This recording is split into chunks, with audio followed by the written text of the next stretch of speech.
Get in the chopper. The chopper. Okay. Alright, we're live. Hello, everyone. Oh shit, we're live. We are live. We're live ski. Live. We're live and alive. So, welcome, everybody. I'm taking them off. I can hear myself. It's annoying. Anyway, so, welcome to the podcast. This is Average Intelligence with your host, Douche and Doucher. No, I'm just Wait, kidding. which one of us is douche? Well, of course, I'm Douche. Well, I don't know. I feel like there wasn't a vote. You don't get a vote. Well, I guess the king of douches would be able to proclaim himself douche. I get that a lot. He's like, recognize. Redneck and eyes. Redneck and eyes. Don't sue me, honey boo boo. Wait, was that a thing? You I don't never, Honey Boo Boo? I remember, but I never watched it. Yeah, Honey Boo Boo was very popular. Everybody. Well, guess not everybody. Not this guy. Not this guy. Hey, you're I was too busy watching historical documentaries. He was too busy learning and growing his brain. But I know nothing about child pageants. I don't think you're missing out. I thought so, but you never know. So, tonight, our podcast is about a lot of things. Mainly two. boys. Proud boys. of the proud variety. Sorry, this is not a Biden campaign ad. No, but I do want to touch on Antifa a little tonight. But first, I've got some Antifa good stuff in here. But first we have, what did we fuck up? Yes. So last time we spoke a little bit about Jim Carrey, and I actually have a screenshot of what I was talking about, so let me pull that up real quick. It was Eternal Sunshine of the Spotless Mind, and I have a quote. Oh, that's the wrong screenshot. Hang on. I'm not ill-prepared, I'm just on a different format.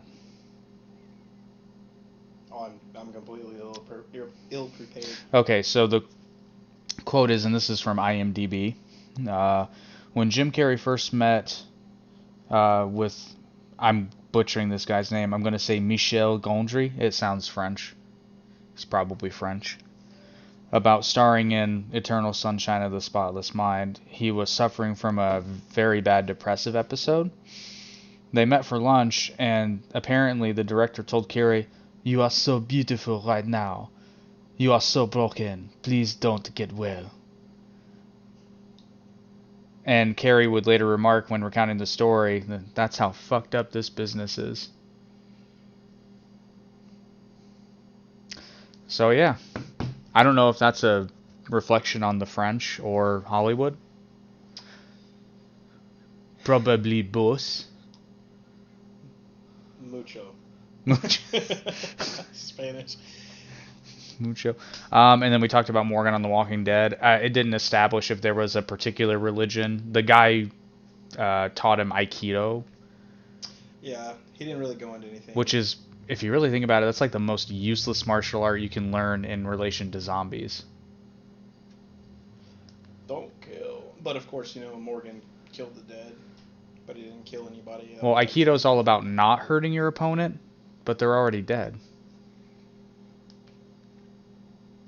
I'm telling you, I'm going to put it out here. The most reliable martial art to learn in the zombie apocalypse, Kendo. Because you have a sword. Ain't no one messing with anybody with a sword. Well, I mean, you also don't want to be close to these things. And Aikido is all about redirecting your opponent's momentum against them, but it's a zombie. Yeah, and their muscles are completely... That's way too close. Yeah, but anyway, I would rather have a sword in a zombie. I mean, I'd rather have a fucking machine gun, but... You're gonna run out of bullets. Yeah, but as far as my sidearm... Did the old auto shutdown. But yeah, as far as my sidearm, I would much rather have maybe a stick. Like a pointed stick, that would be pretty good. But a sword wouldn't be bad. I just would want something with length. Honestly, like a... Actually, I'll take one of the Macedonian spears. Those fuckers were like... How long were they? I want to say 26 feet. They were big. You're gonna need some hell of balance for that. Well, no, they're Philip II of Macedon actually improved on the phalanx formation by adding longer spears. That's why I say Macedonian spears, and it took more than one guy, obviously. Oh, okay. But it was an uneven row of spears. See, I know nothing about that. Well, that's why nobody could touch the Macedonian army at the time, because even cavalry just would run into it and. Yeah, because they're 26 feet away. Yeah. Well, but the thing was, you had a team of guys behind them, so it was deception. So like the cavalry would charge, and sometimes what they would do is they would veer off and then try to flank them, but then they just shoved the spears out and nabbed the horses. And news doesn't travel fast in the ancient world, so it took everybody by surprise. Yeah, they're like 4 days later. They have spears, and they're very big. And they will kill you. It's like, no, bro. The spears are like, they come out. That's insane how like, I know today people are pretty volatile, but like, our war and like, not ours, but the world's is insane. Like, how they used to like kill people and fight and whatnot. Like, spears. Yeah. That sucks. A gun shot to the head. Over. Yeah, a fucking spear. You're like, oh, for like, at least a couple minutes, unless they hit like a main artery. Oh yeah, and then even if you survived it, you would probably get infected. Yeah. Because I mean, they didn't know jack about. They just didn't know. I'll tell you what I always think about though is the Second Punic Wars against Carthage and Rome. When Hannibal actually marched his army over the Alps to invade Italy, he had war elephants with him. And that's exactly what it sounds like. Dudes on top of elephants, and they're just pushing them into the battle lines. Kind of like on 300? Oh, exactly. Yeah. Okay. Except I don't think the Persians ever used war elephants, but same principle. But here's the thing. I like to think about it and just like, what the fuck was that like? I also think about what it was like being in World War I and seeing the first tank ever. Like, what the hell is that? Yeah, it'd be like, ah! But like, it's even worse because Romans had heard stories about elephants, but most of them had probably never seen one. And to see that thing coming at you. It's a fucking dinosaur! It's a monster. Yeah. I mean, quite literally, you've never seen it. You don't know. For all you know, that thing was going to eat you. I mean, you don't know. But then the Romans figured out that elephants take the path of least resistance, so they just move. They'd part infantry ranks, and the elephant would go straight through. Because they don't want to trample things. Right. They want to take the path, but they didn't know that. But they figured it out, and that's why the Roman army was genius, because they were masters at adapting. Over time. Right. Because Hannibal actually took out basically the entire Roman army in one battle. But jeez. I think it was something like 80,000 Romans killed. 80,000 in one battle. And they were outnumbered. I think it was 20,000 barbarians against 80,000 Romans, and just through sheer tactics and Nubian cavalry. Well, this is your history lesson with Jake. He's very good at this stuff. I just love that. I love that. I learned all about that on a show called Barbarians Rising, which was on History Channel a couple years ago. It was amazing. I can tell you about The Walking Dead. Oh, I can tell you about The Walking Dead. Dragon Ball Z. Yeah, Dragon Ball, yeah. All that fun stuff. So, I'm assuming we ended the segment. What did we fuck up? Oh, yeah, we totally did. And then we got way off. That segue was horrid. But now people are Googling Hannibal. Exactly. Speaking of which, if any of you are wanting to figure out a name for a dog, name it Hannibal, because Hannibal's surname was Barca. Hannibal So I Barca. always wanted to name a dog Hannibal Barca. And his dad's name was Hamilcar. So if you got two dogs, you can name them Hamilcar and Hannibal Barca. And they're going to be excellent fighters. Well, unless you got Chihuahuas, then you'll ruin it for everybody. Well, Chihuahuas are deadly. Those things. That's what they look like too. Anyway, so we're going to talk about the Proud Boys in Antifa. Among other things. Yeah, but that's supposed to be the focus, although we've already spent more time on ancient Rome, so... Well, you know, ancient Rome is very fascinating. Believe it or not, I can tie that together with the Proud Boys.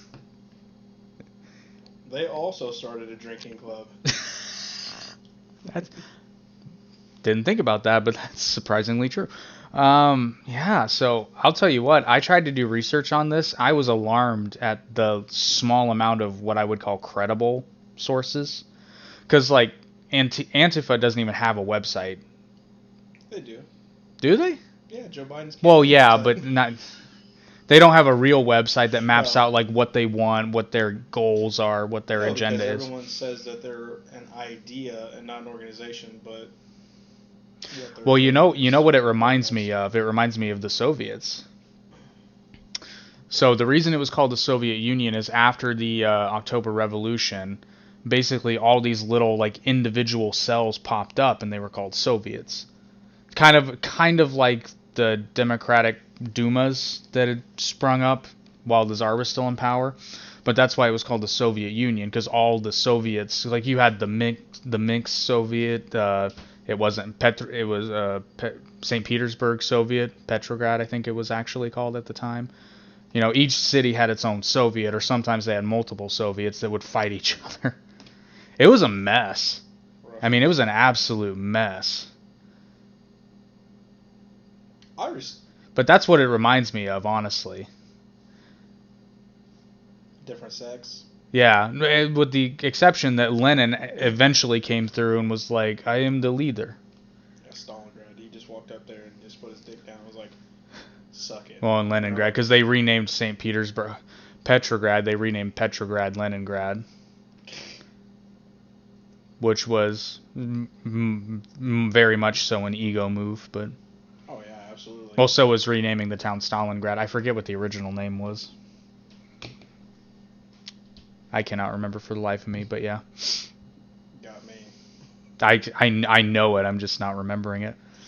I have opinions, not knowledge.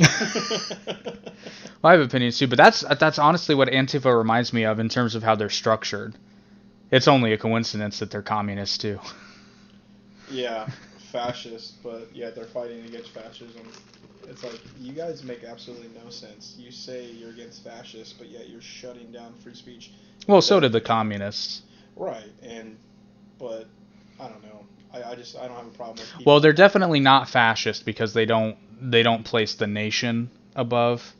And really, to me, that's the defining difference between communism or socialism and fascism, is the nationalism that's attached to it. Are you speaking towards Antifa or Soviet Russia? Antifa. Okay, so what is your definition? Well, what is the definition of oh my gosh, what we're talking about? Fascism? Fascism. Yes, just so, for our viewers. I will pull up my favorite. This is Merriam-Webster. Several different. Well, this is the accepted, or the academically accepted, I should say. And it's sad because you actually have to pull this up before you start a conversation.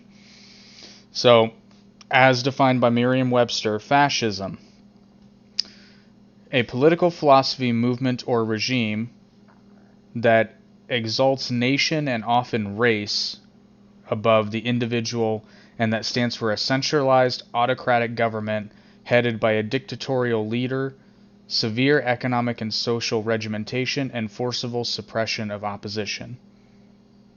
So really... That sounds exactly like socialism. With the exception of valuing the nation or race above the individual. That, to me, is really the main difference. And I watched a fascinating video on YouTube, of course, and I forget the guy's name. You probably would not have heard of him, but basically the founder of fascism as a philosophy was definitely a socialist. Oh, and there's a reason the Nazis were the National Socialist German Workers' Party. So what you're saying is the fascism in itself was a party? Like a socialist party? Well, in Italy it was. The Fascista. Yeah, the Fascistas. Okay. Which that's where the term originated, was Italy. And then actually, that reminds me, I wanted to play a little game with you. Let's see. Where is this? Nope, I don't want that. Because I want to read you something, and I want you to tell me what it sounds like. Or rather, I want you to tell me whether you think this is more in line with the Proud Boys or Antifa. Hold on.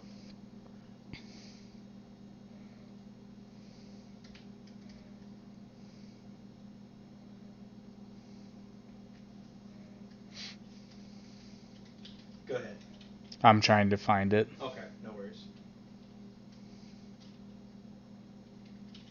I had it pulled up.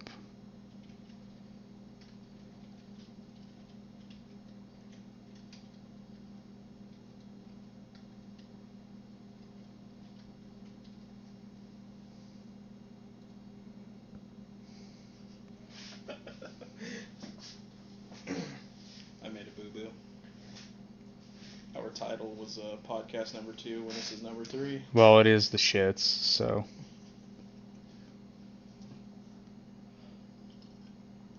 Number 3. Oy vey. I'll find it eventually. Oy vey. Oy. Oy vey. Damn it, I had it pulled up and then it reloaded. We'll keep talking. I'll read it when I find it. Oh, by the way, anything you want to Google, you can ask Google. Oh, no. And he'll read it out for us. Google, pull that shit up. I don't know if I have enough cord to stretch it over here. I do not, but still, that's okay. I'll turn it up loud.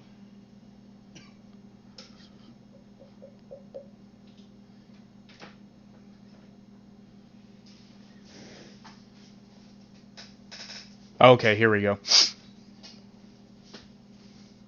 The right to employment and called for the institution of profit sharing, confiscation of war profits, prosecution of usurers and profiteers. I'm butchering that word. I've never seen it before. Usurers and profiteers, nationalization of trusts, communalization of department stores, extension of the old age pension system, creation of a national education program of all classes, prohibition of child labor, and an end to the dominance of investment capital. That was a lot to take in. Yeah. I can reread it if you want, but basically my question is, does that sound more like something Antifa would want or the Proud Boys? Read it one more time. I shall. Okay. The right to employment and call for the institution of profit sharing, confiscation of war profits, prosecution of usurers and profiteers, nationalization of trusts, communalization of department stores, extension of the old age pension system, creation of a national education program of all classes, prohibition of child labor, and an end to the dominance of investment capital. That sounds pretty spot on to me, but the only thing is, I don't even feel like Antifa is even structured as well as that sounds. Well, right, but as far as, because it's neither. Right. I mean, I don't know exactly. Just like you said, there's no actual information out there that says exactly what they want. Right, but if you had to take a guess as to whether it was someone that sounds pretty freaking close. Yeah, you know what that is? What is that? That's the mission statement of the Nazi Party. Oh my gosh. You got me. Well, National Socialism. I didn't hear that part. I left that part out because the beginning says, Okay. demand the German. That makes it pretty. It's echoing pretty bad. I had to take the headphones off. But yeah, so I thought that was pretty interesting because the irony is not lost on me that a lot of the tenets and tactics are very similar to the early days of the Nazi Party. Even to a point, the identity politics, but the difference being Antifa is anti-racist and the Nazis were like totally racist. Yeah, and the thing is, like, what is it, Antifa, like the way they act towards people. It's like even if they're a person of color, if they don't share the same Well, you thing, got to they're give gonna them attack you. credit. I mean, All at the least they're videos not I've seen racist. and whatnot. Yeah, I don't know about that. I mean, obviously, honestly, I wouldn't necessarily go to racism. I would just say it's the difference of opinion. So therefore, just because they're a person of color, they're disagreeing with their opinion, and then that's why they get violent and act out. Right, but they really get bent out of shape because when a person of color has a different view than they do, it totally discredits their narrative. Yeah. At least in the moment. Yeah, and that really sets their pants on fire. Well, yeah, because if the narrative's wrong, then everything they're doing is pointless. Which, take the hint.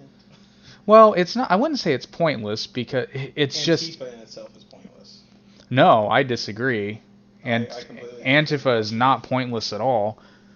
And what's interesting with both of these groups that we're talking about is they're both reactions to stupid people doing stupid things. Absolutely.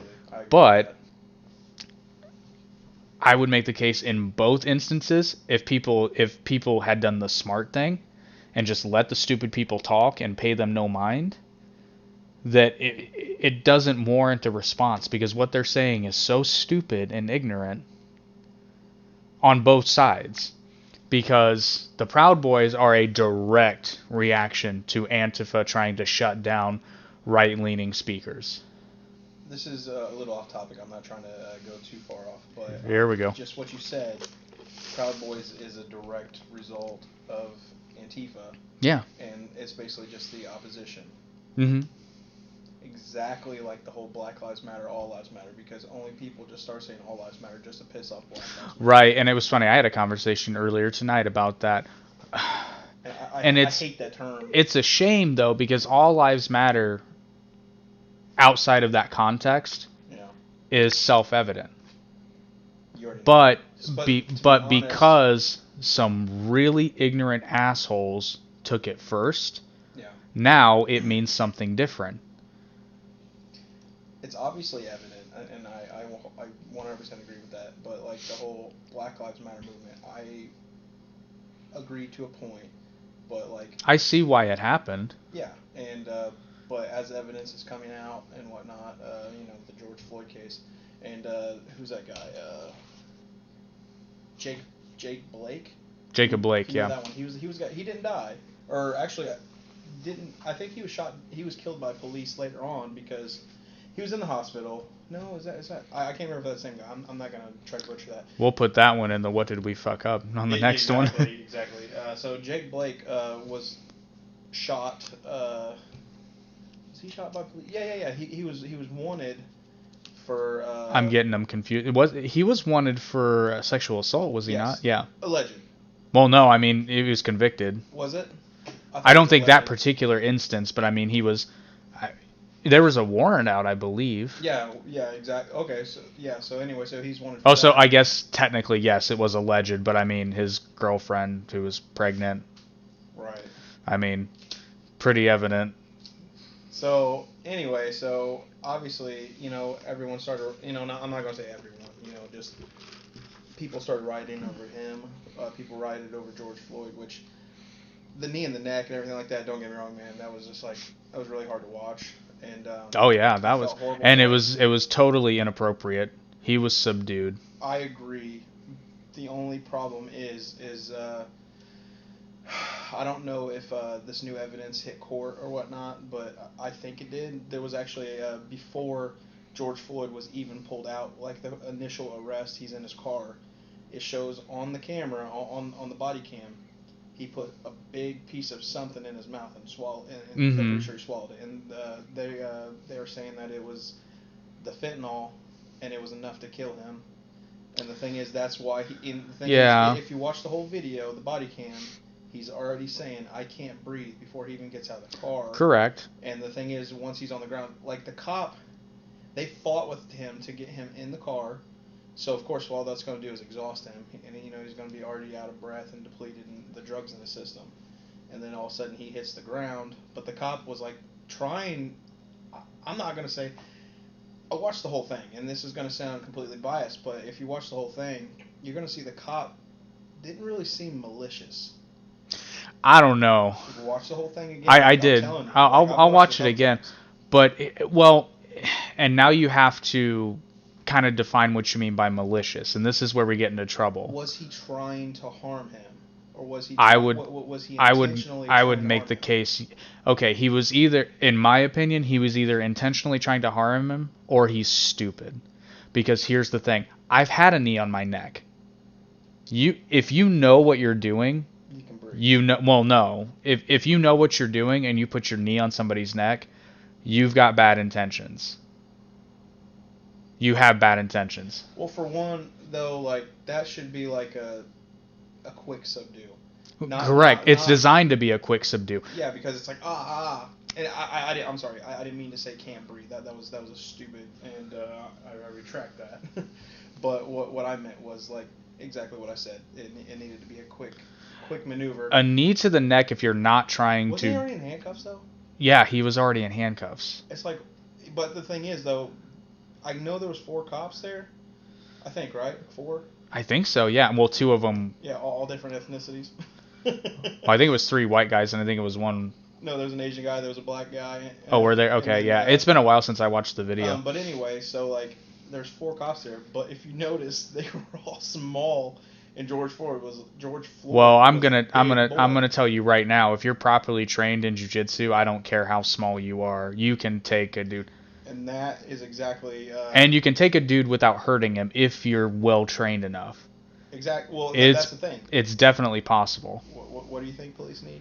Oh, more training. And here's the thing. This is why it's so. With exactly what you just said. You know. Oh, I train. Form of MMA. Well, and I'll. Not MMA, but like. Definitely jiu-jitsu. Redirection. Jiu-jitsu and judo, I would say, are minimum, but they should know how to strike and they should know how to use their weapons effectively. I train with cops, but these are some of the most relaxed dudes you'll ever meet because if you're coming at them, they will fuck you. There's a guy, one of the instructors, they call him Big Ben. He's probably 6'2", 210. I mean, he's a big dude. That's why they call him Big Ben. And that's why they call him Big Ben. But he's like the nicest guy ever, but fuck, I wouldn't fight him ever. Like, you just look at this guy and you know that would be a bad idea. And he'll smile at you the whole time. That's kind of creepy. It is, but it's like because he's so good, he's completely. There's maybe 1 or 2 instructors that can best him in jiu-jitsu. He's just having a good time.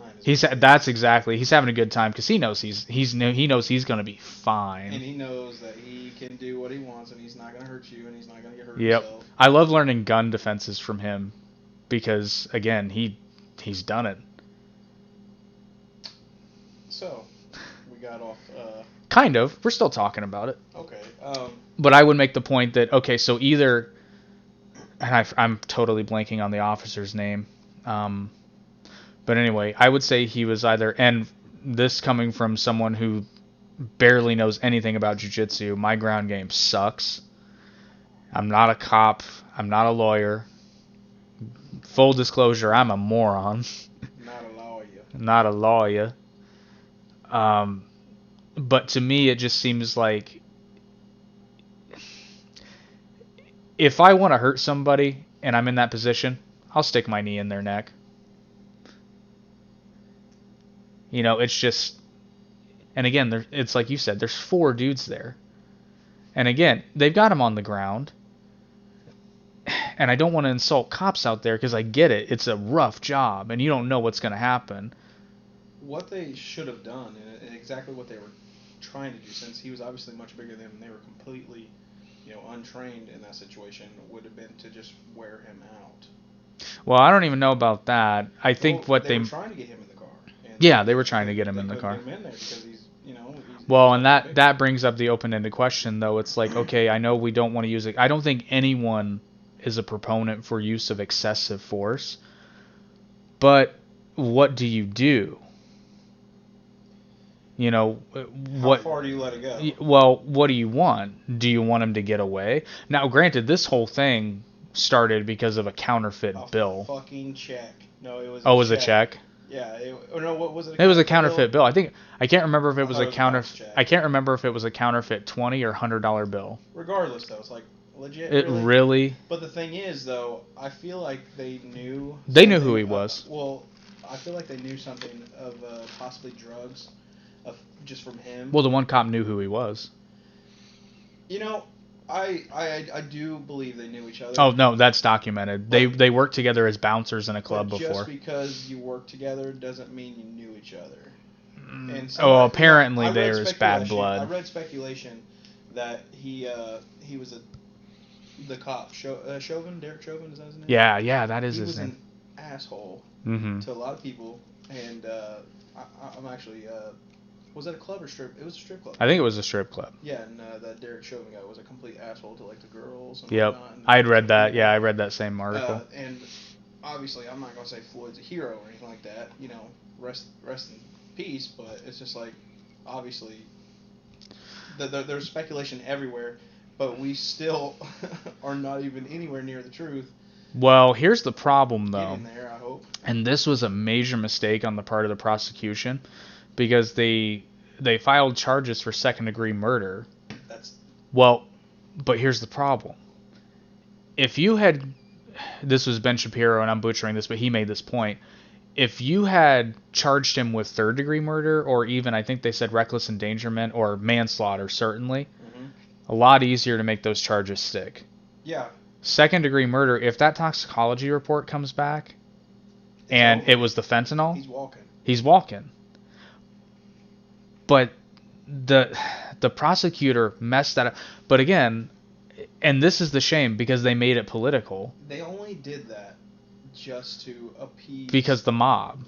To appease the mob. And they need to stop that shit. They need to do what's right. Well, and of course, nobody wants to talk about this, but again, it goes back to... situation. Well, it goes back to the Rosa Parks thing. It's like, yes, it happened, but it was made national news because that movement got a hold of the story and said, oh, this fits our narrative. Let's push this.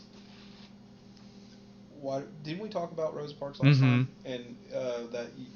It was planned. Yeah, exactly. And but the thing is, something actually happened before that, but it wasn't documented. And, no, it was documented, but the problem was and I swear I forget her name. She was 15, and she was either pregnant or had kids, so she wasn't like this poster child that they wanted to put out in the mass media, whereas Rosa Parks was pristine. She upstanding citizen. I believe she was married. She had a good job. And you got to remember, this is the 1960s. And she had a good job. She was a respectable member of the community. Not a blemish on her. It fit for the PR. And it was a smart move. Yeah. It was a smart move at the time. And it got done what they were hoping to accomplish. A little bit disingenuous. Yeah, but it was happening all the time.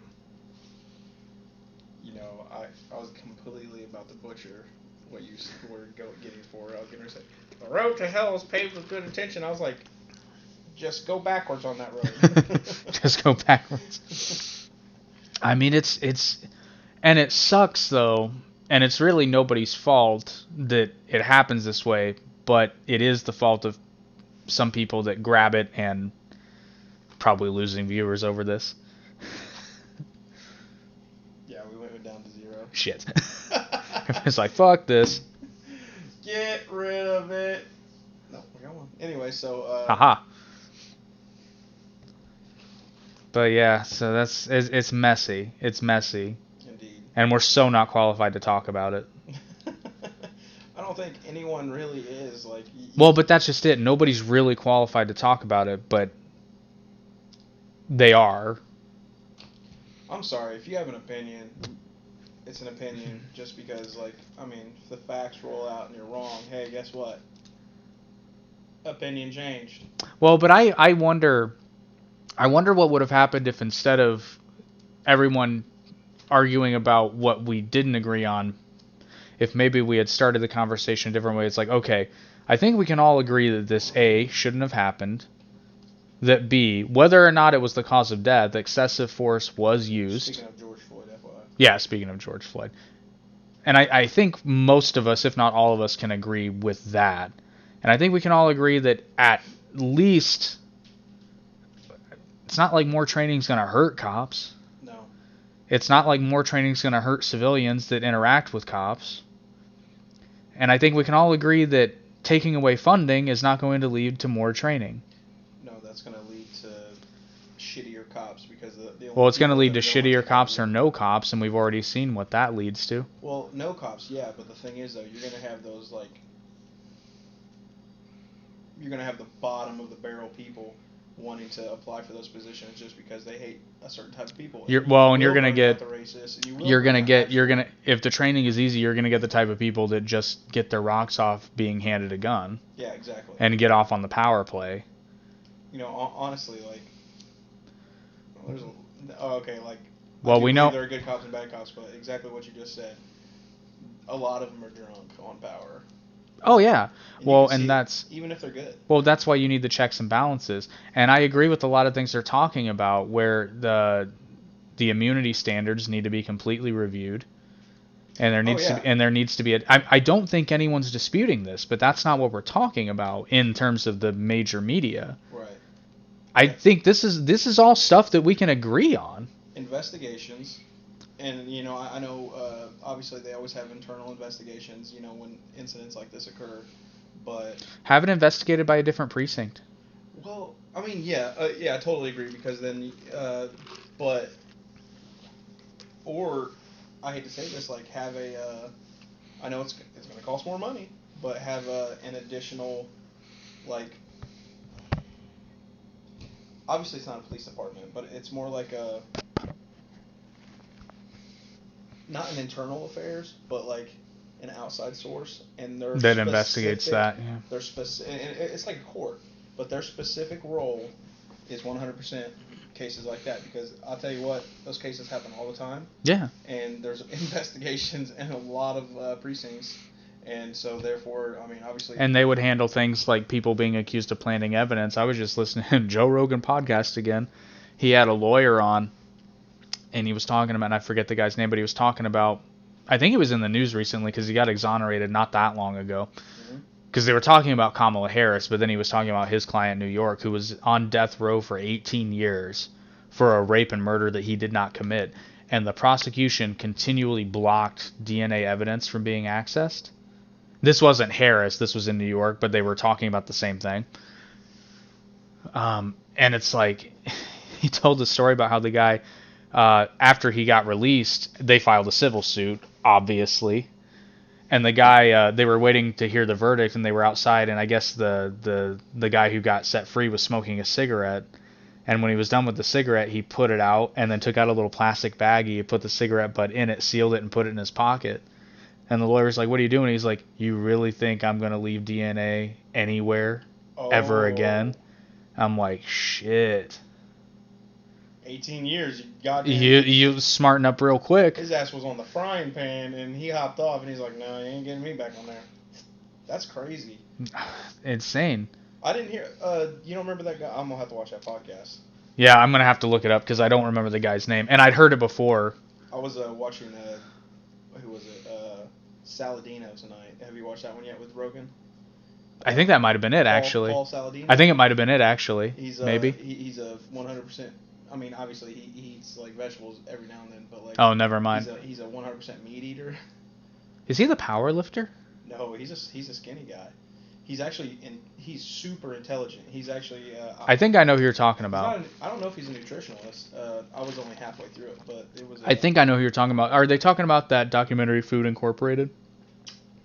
Possibly. Maybe. I know they were talking about how... the carnivore diet. Yeah, I think I've seen that one. And Jordan Peterson and his daughter apparently have done very well because of the carnivore. On carnivore diet? Well, yeah, because his daughter has that autoimmune disorder that basically gave her permanent arthritis. Oh yeah. What? RA? Rheumatoid arthritis? She has arthritis, but it's caused by an autoimmune disorder. Oh, and rheumatoid arthritis is autoimmune. Oh, maybe it is. My wife has it. Well, but I think hers is. They still don't technically know what she has, but it caused rheumatoid arthritis, and I guess she's got a full ankle replacement that happened apparently at 16, and I think she has a hip replacement as well. But the carnivore diet apparently according to her, is the only thing that has actually helped her symptoms. They talk about how the carnivore diet, and I know this is completely off subject of what we're going to be talking about. You know, anyway, this is the third one. You know what's up. But anyway, so the carnivore diet, they were. I remember seeing and hearing about like injuries healing after years of just bothering people, and all of a sudden they just heal up. I can see why though, and again, I'm not a nutritionist, but my limited knowledge of nutrition, I do know that when you cut your carbs down significantly, your glycogen stores basically depleted, and that just does wonders for inflation. Inflammation. Yeah, what do they call that? Autophagy. It's basically helps regenerate your bodies. It dumps out. Excuse me. When you actually deplete your cells and whatnot, and you get to the point of ketosis, you're actually dumping out dead protein. Right. You're dumping out damage. I'm sorry, not dead. This is dead protein. In case anyone knew, hair is dead protein. Now you know something. Anyway, so. Then why are so many meatheads bald? Oh, because all their protein's inside, brother. Well, they weren't always meatheads. True. Bad genetics too. But no. So it gets rid of damaged protein and damaged cells, just in general. But I was looking into it. And I was like, man, that sounds nice. I was like, because I have this injury in my neck, and I was like, I don't know, maybe. Oh man, I'm telling you, you still need to try DDP yoga. Yep. We'll get you started on that. I will say though, that dude is awesome. Right. First and foremost, he is the shit. Have you seen the Resurrection of Jake the Snake? No. The documentary they did. The only thing I've seen is just him on Joe Rogan's podcast. I'm a fangirl, apparently. Yeah. Oh, I've been a fan of DDP for ages, ever since I saw Arthur Borman's video, which they watch on the podcast. Holy shit! I'm not gonna lie, it brought a tear to my eye. I'm not ashamed to admit it either. No shame. If you watch Arthur Borman's video about DDPY, you'll cry too. Dude's a paratrooper that served in Desert Storm, and basically just ruined his knees because too many jumps, just ruined his joints. He was unable to walk without 2 crutches, like the ones that grip your arm. Dude, massively overweight, has 0 mobility, starts doing DDP yoga, follows the plan. By the end of the video, he's running. Doctors told him he was never going to walk unassisted again. Dude can stand on his head. He can lift his head over his foot over his head. It's insane. What was his name? Arthur Borman. They talked about him. Yeah. In the Joe Rogan podcast. Well, it's funny because DDP yoga was a long. Because, I mean, you hear all these things. Like, I tried P90X, and that fucking sucked. I did that intro. No. Was it P90X or Insanity? It doesn't matter. I don't remember which one it was, but I did the intro, and I did well, but I threw up after. Well, here's the thing about and I didn't realize this until a combination of doing DDP yoga and then reading Jordan Peterson's book. The problem with P90X is you're maxing yourself out all day. I mean, every time you work out, you're maxing yourself out. And that might work for some people, but most people, it's just going to be like, you're going to overtrain and you're going to probably hurt yourself. Yep. And then there was a trainer that was also on Joe Rogan's podcast, an MMA trainer, and I kind of took his philosophy to heart, and I've never worked out the same since. Because he's like, I never trained to exhaustion. He said, because when you train to exhaustion, you don't want to go train the next day. Who was that? I can't remember his name. I feel like I just watched that. Not probably because it's newer, right? No, it's a few years old. Is it? Yeah, but they were talking about it, and I'm just like, you know what? And then coupled that with, because DDP yoga is designed for people with mobility issues. The weight loss is just a happy side effect. Right. It's designed for people who can't work out any other way. I mean, the first set of DVDs are, they're done in a chair. For people that literally can't stand. They can't stand up and do the movements. So you start in the chair. Yeah. But I'm telling you, man, if you do it the way you're supposed to, you get your heart rate going. And then you build the muscles, you build the stabilizer muscles, you build the ancillary muscles, you strengthen the ligaments and tendons, and before you know it, you're standing, you're walking, you're increasing your flexibility. It's incredible. It helped my wrist like crazy. Helped my knees because I've got 2 surgically repaired knees, and I was told you're going to need to be careful. You're the bionic man. No, not bionic. They're repaired. They're not replaced. Thank God. We can repair you. Well, no, but my surgeon told me, he's like, yeah, you're going to have arthritis when you're 18, and I did. I don't anymore. Do you attribute it solely to DDP or just partially taking care of yourself?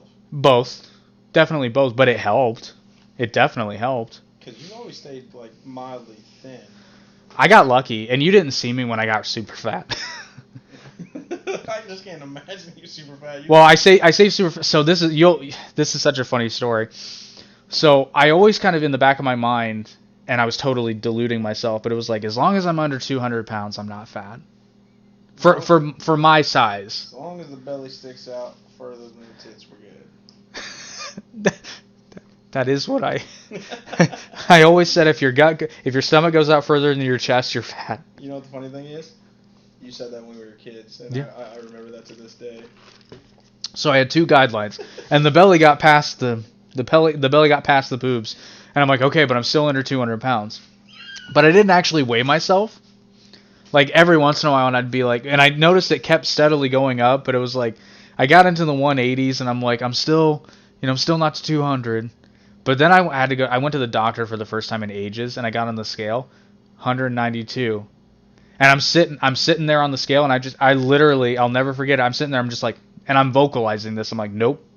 What are you? You 5'9", 5'10"? 5'10". 5'10". Okay. 200 pounds on 192 pounds on your frame at 5'10".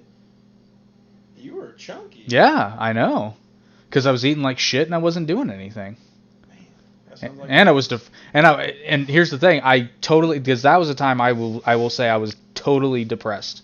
I was in a really shitty situation, but I know it was what I was eating. I was eating like shit. I was eating like garbage. And I don't care what anyone says. I don't care if you say food makes you happy. If you're eating like that, you will get like it affects your mood. Yeah, horribly. And it was a vicious cycle because I'm sure I was eating because I didn't care because I was depressed, but then I'm eating like shit, which makes me even more depressed. And then I'm just getting fucking fat and sloppy and... We should totally, not next podcast, but maybe one down the road, definitely go over health and fitness because... I don't want to, though, because I'm not a... I'm just saying... But I don't. But I don't. Check out the anabolic lifestyle. I'm not shitting you. Remington James on YouTube has some of the best recipes I've ever It's yummy. And... there's this anabolic chipotle chicken quesarito. Like, if you I haven't eaten it yet. A quesadilla, obviously everybody knows what a quesadilla is, but just imagine just a cheese quesadilla, and then you put you cook up the quesadilla and you put chipotle chicken in it in the middle of it with chili con queso or anyway. So put that on there and then just some more shredded cheese. And you can make one of these burritos, and it's only like barely 400 calories, maybe 300 calories, and it's a big size, and you're gonna eat the whole thing and you're full, but it's like packed with. Yeah, what I love about his recipe, because the problem I had, because I started lifting weights again, so I upped my protein like a lot, because I was just doing a massive calorie deficit. What do you? Calorie deficits. Calorie deficits are not exactly like a one size fits all. Like. No, I made it work, but. What you're at? You said how much do you weigh right now? I'm about 172. 172. Okay, so you have a goal weight in mind, or I don't have a goal weight. I wanna build muscle and at the same time lose the gut ski. What is your current plan? Like, what are you on, like, diet wise? I'm really focusing because I just changed it too because I raised the protein. Calorie deficit, hit your protein goal. That's all you need. I'm not even as concerned with hitting my protein goal because what I was doing, and it's because I didn't know what I was doing, is I was concentrating on the protein goal. And there's a lot of conflicting information. So I did a bunch of these like nutrition tests, and they're just online. They're bullshit. But all of them were telling me I needed to go into a calorie surplus, which traditionally, if I'm just trying to build muscle, is accurate. 100 to 300 calories. Correct. Not like everyone thinks, oh, I need Right. to be eating 1,000 calories. No, you'll get fat. No, and I was one that told me I need to be eating 3,000 calories a day. I'm like, no. That's the thing, though. You could be at a calorie surplus like of that, and then be working out a bunch. But the thing is, if you don't hit your protein goal, right, you're gonna be skinny fat. Well, right. I'm sorry, not surplus. Your protein goal. No, I know. I'm thinking of calorie deficit. If you're in a calorie deficit and you don't hit your protein goal, you're not going to retain the muscle you have. Right, but here's the issue though is how do you figure your protein goal? There's so many various 0.8 times body weight grams per your target body weight. Right.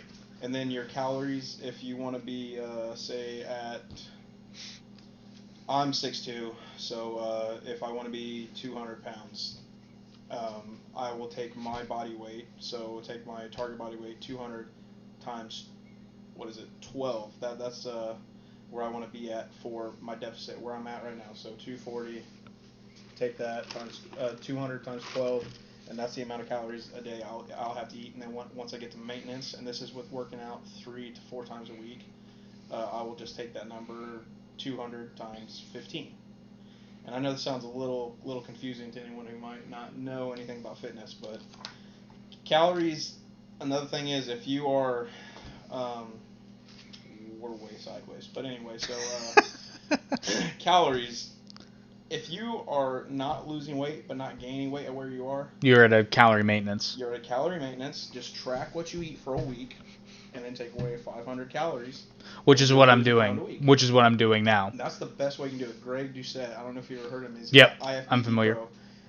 He was talking about that. He says, yeah, you can do all these. He's got a crazy voice. He's like, yeah, you can do all these crazy calculators and stuff like this on the internet, but you just want to, where you're at, track your food, and then just take away. The only thing I disagree with is the calculators they have to figure out how many calories you burn in a day, because I was way off. At least it was for me. It said that I burn, it's probably changed because when I hooked myself up to a heart rate monitor, it was when I was pretty sedentary. But I did the math, and at the time, I burned about 2,400 calories in a day, which isn't atypical. It's actually a little low, so I probably burn more than that. But that's sedentary. Right, I was going to say, that's assuming I'm doing nothing all day. Okay. Because what I did is I wore the heart monitor for an hour, and then multiplied it by 24. Okay. So that's where I came up with 2,400. But the thing is, though, sometimes you burn more calories here and there. Right, but I'm looking at worst case scenario. Especially like eating protein. Right. Protein is more. Well, and then the other thing too, where you get. Well, and this is why eventually you lead to a calorie surplus when you're building muscle, because, and I'm vouching for it because I'm still tired. Oh, you worked out today? No, I mean I'm constantly tired. I'm constantly tired because you don't click how much energy it takes for your body to rebuild damaged muscle tissue. Oh. I mean, it takes a lot. And then I do cardio on some days on top of that, which cardio used to not wear me out. Now it fucking kills me. Well, you're just getting back into the game, though, right? No, I've been doing it for a little while. I started getting back into lifting, but it's ever since I started lifting and raising my protein. Well, let me ask you this. Do you push yourself during cardio? And I'm talking push Not anymore. Well, sometimes. It's usually not. Well, that's the thing. If you're obviously, if you're tired, you're tired. You can't fake it till you make it. I mean, you can a little bit in the gym, but to go in there with no energy sucks. Well, as Joe Rogan would say, I just conk. And I'm always worried that it's mental. You feel better coming out of the gym. Yeah. Oh yeah. Oh yeah. I always feel better afterward. But and again, it's different because when I go and do Krav Maga training, I can do that for 2 hours, and I wore my heart monitor one night and I burnt 1,700 calories, and I felt great. Because you enjoy it. Yeah, and you're tricking your brain. That's why I can't run. I hate running. I don't mind it. I hate running. I'm 6'2". I hate running. 40 pounds, and yet I can run for decent period of time. Oh, I can. I just hate it. I mean, I just put on either a good song or that's different. I put on good playlist and then or a show. And that's what I got to try it with a show, Because I think if there's a show, I'd be. My boy Remington, he was talking about that on his Instagram. He goes, you know what? He goes, you get on the fucking stair stepper. And I hate that stair stepper. Get on the fucking. Have you done the stair stepper? I have not, and I really don't want to.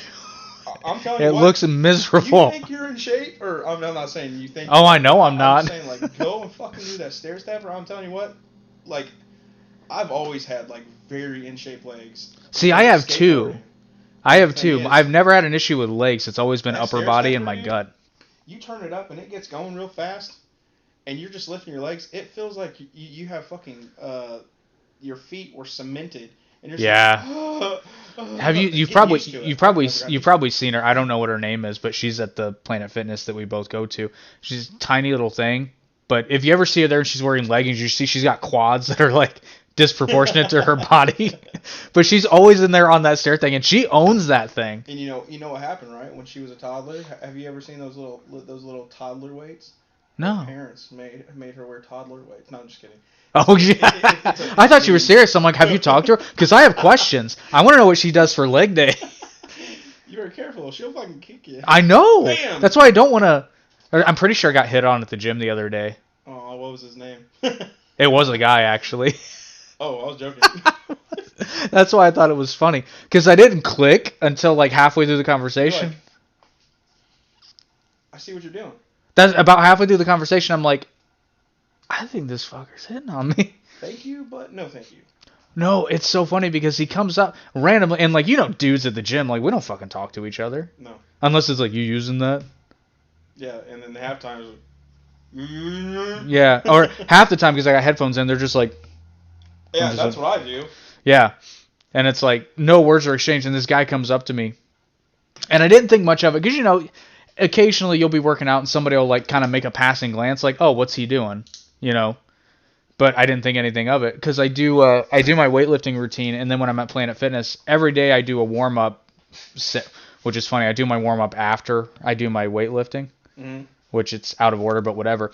And part of that is I'm doing side crunches where like you turn your body and you do it on the side to work these guys.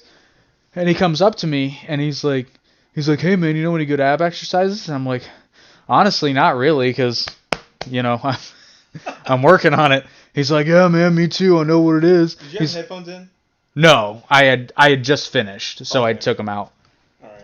Yeah. Anyway, go ahead. But then, like, so funny. It was so funny. But then halfway through, like, he just starts talking more and more, and I'm just like, he's like, yeah, man, I saw you over there doing those things, and I figured you probably got pretty good abs. And it wasn't what he was saying; it was the way he was saying it. I can't really convey. I can't, but the whole time I'm just like, because he's like not letting it go, and like any women that are listening are really confused. They're like, oh, he's probably just being nice. You know, the thing is though, I guarantee you, he was probably in his mind going, "You got a pretty mouth." No, but that's what women don't understand is we are at least straight guys, we are non-communicative with each other unless we're very good friends. Yeah. There's a lot of grunting and non-verbal communication. I mean, there's a lot of this. Yeah. a lot of like. It's like you'd think we were deaf. There's a lot of that. That's actually funny because what is it? I'm pretty sure. Like, the bathroom, urinals. Oh my god. Always. I've got to always leave one in between. Always. That's what I thought. It was hysterical when COVID happened. And there were literally like, instructional videos we about. We were already prepared for that. I was like, no, we got that. That's done. I have a hilarious story about that happened in high school. You remember Adam Tyndall? Yeah. Probably shouldn't mention him by name, but it's not a bad story. It's just funny. He actually owns Mochi's. Does he really? Yeah, him and a partner. Wow, good for him. Yeah. But this is hilarious, and he would find this funny. They actually have really good food, FYI. I would believe it. But he was a funny dude. Yeah, I liked Adam. But he would appreciate this story. He would find this funny. He probably doesn't remember it, but I didn't do it on purpose, Adam. Let me explain. So you remember that. You'll know what bathroom I'm talking about. The one that was in the high school wing, and it was the good one because nobody used it. But it had 3 urinals, 2 stalls. Are you talking about the one closest to the entrance? No, the one furthest from the entrance. Which way? Well, we didn't have a restroom down this way. I know what you're talking about. Yeah. Yeah, it was a good one. Closer to the cafeteria. Yes. Okay. Okay, so it had 3 urinals and 2 stalls. However, I went in there. Adam is on the far right, like you should be. You should be on the far side, so that if someone else comes in, they can use the other urinal on the other far side. However, the urinal on the far left side was out of order. When there's no other option, you can use the free urinal. But I go up to the free urinal and I start doing my thing. And then I kind of see this, like, because again, no eye contact too. That's the other unwritten rule. But I see it on my peripheral vision, like he's looking at me. So I turn to look, and he's looking at, like, this is the look. This is literally it. He's just like, what the fuck are you doing? At you? Yeah. He's like, what are you doing? He didn't say it, but he was like, what are you doing? I don't think he clicked that the other urinal was out of order. And he had he did not understand why I was peeing next to him. Why are you peeing next to me? And literally, if it hadn't been for the unwritten rule of no verbal communication in the bathroom, I would have been like, hey man, the other one's out of order. But again, I'm caught between a rock and a hard place because I can't talk. I've already made eye contact, so I've already got 2 strikes. So I've already got 2 strikes. I already used the urinal next to him, and I looked at him. You made eye contact. He looked at me first, damn it. Yeah, you felt the peering. I felt it. And I was just like, and of course Adam's taller than me at this time, so I'm just like looking up at him like, what did I do? And I realized what I'd done. I was like, but it wasn't my fault. I really had to pee. I remember back in the day when we all were the same size, and then I ended up outgrowing all you fuckers. Yeah, you really did. Wow, we got way off track. We're an hour in, and we haven't touched any more topics. Okay, I want to talk about the Proud Boys because this is too funny. Because this is too funny. Go ahead. So, the Proud Boys are a bit of a mystery, and I also watched the Joe Rogan podcast with, and I always call him. Damn it, was there one with them in it talking about it? Kind of. It was before they were really. It was right as this whole thing was starting with Gavin McInnes is his name. Yeah, he's the founder. Ah, God, he's an asshole. But anyway, so let's talk about the name.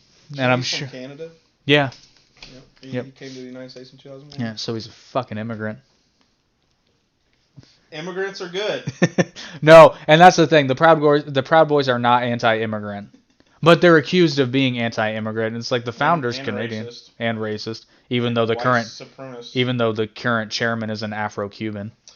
Yeah, what's his name? Enrique Tarrio. Yep. I'm pretty sure I butchered that. Enrique Tarrio. And he's actually Tarrio. He's actually in another group, Latinos for Trump in Florida. Yep.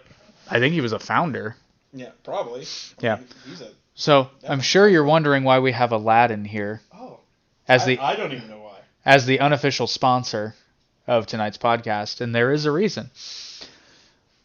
Please pay us. The name whatever, Disney's going to shut us down now. Pull the funding. I'm sorry. I'll let him continue a second. On our first podcast, my camera died, and I was holding up a Dr. Pepper. And Coke pulled the funding. Coke pulled the funding. I just watched that today about Crocodile Life. Anyway, continue. So the name Proud Boys I think I know where you're going. Is a reference to a song that it's on the stage musical and the new live action version. It was supposed to be in this version, but it was cut. Well, then I don't know what you're talking about. It's a musical number called Proud of Your Boy. And so this goes back a ways. This was after Gavin McInnes left Vice and started doing a show with, I'm totally spacing the name of the company. But anyway, they were doing like comedy media stuff. Mm-hmm. They were hiring an employee, and the only reason they hired him is because they wanted to nickname him Rat. Rat? Rat, yeah, it was a reference to something. But anyway, apparently Rat was a little bit of an odd duck. He was a big fan of Broadway musicals, and which there's nothing wrong with Broadway. I love Broadway musicals. I'm not scared. But we can live like Jack and Sally if we want. You can always find me. Anyway, so Gavin, and this is what I'm gonna touch on a little bit more later. Gavin McInnes is misunderstood, but make no mistake, Gavin McInnes is a bully. And this pretty much illustrates that. So poor Rat's this young kid who's just trying to work, and Gavin is apparently just mercilessly like making fun of this kid and constantly like playing Broadway songs to mock him. And I guess at one point he was playing Proud of Your Boy from the stage production of Aladdin, and he comes up with this idea. It's like, listen, man, we're going to teach you how to be a man. We're going to make a club and we're going to call it the Proud Boys. And that's legit. That's straight from Gavin McInnes' mouth. That's not speculation. Gavin McInnes said this is where the name came from. So it did not start out as a drinking club? Not specifically. It probably evolved into that. Well, it's not a drinking club. That's what I was told it was. I mean, that's what I mean. I was told. Yeah. It's a men's club. Oh. Yeah, they're male chauvinists. Male chauvinists. Male chauvinists. Yeah. Western chauvinists. No, I'm sorry. They're not male chauvinists. They're Western chauvinists. Yes, thank you, because there's a difference in there. And then somebody was, I can't remember what it was, but they were talking about it, and they're like, well, I mean, they're not inclusive. It's like, it's a men's club. Yeah, that's not really what happened. And they do have a women's organization that's partnered with them. Oh, see? Proud Boys Girls. Oh, shit. That's original. But, I mean, to say that that's sexist, I mean, there have been fraternal organizations still are. Knights of Columbus, the Freemasons, Elks Lodges. I mean, there's tons. Boy Scouts. Because they're two genders. Oh, that's controversial. What are your genetics, sir? Hold on. Let me tell you what they are. I am a rat. What was that kid's name? Which one? The rat. I can't remember his name. You just called him Rat? They just called him Rat. Okay. But then it just kind of, like, the condensed version, it just kind of morphed. And what happened was, at first it was a giant joke. And then it was just kind of like a group of guys that got together and had some fun. Then Gavin was doing a bunch of speaking engagements, and they had come to kind of support him. And I know he got pepper sprayed at an event, Gavin did. And then after that, the Proud Boys started basically working as additional security for some of these speaking engagements. Oh, yeah, because an Antifa activist literally pepper sprayed him for speaking somewhere. You're so bad. Well, but here's the thing too. Like, I get why a lot of people might have an issue with what Gavin is saying, but you don't have to listen to it. If you don't want to hear it, then you don't have to listen to it. Like, you have to pay to get into these events.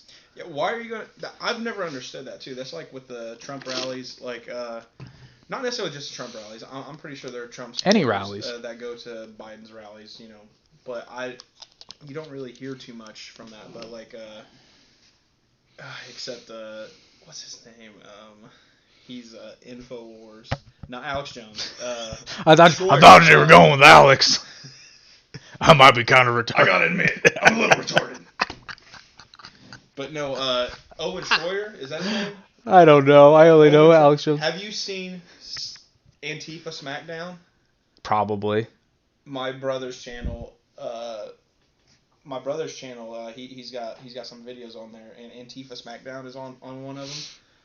Hilarious. Owen Schroyer. I feel like I'm butchering his name. I'm pretty sure it's Owen Schroyer. Anyway, so on Antifa SmackDowns, he's literally like a wrestling telecaster. He's just like, yeah, they're doing this, and then he's going from the top, and he's doing that stuff. But it's just Antifa videos where they're getting beat down by other people. It's not like Antifa doing the beat down; they're getting their asses beat, and it's so fun. And they tend to.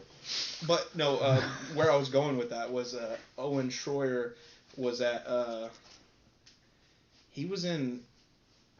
I want to say a Congress meeting. He was just in the public area, and he just blew up, and he was being pulled out of there by security because he was saying that.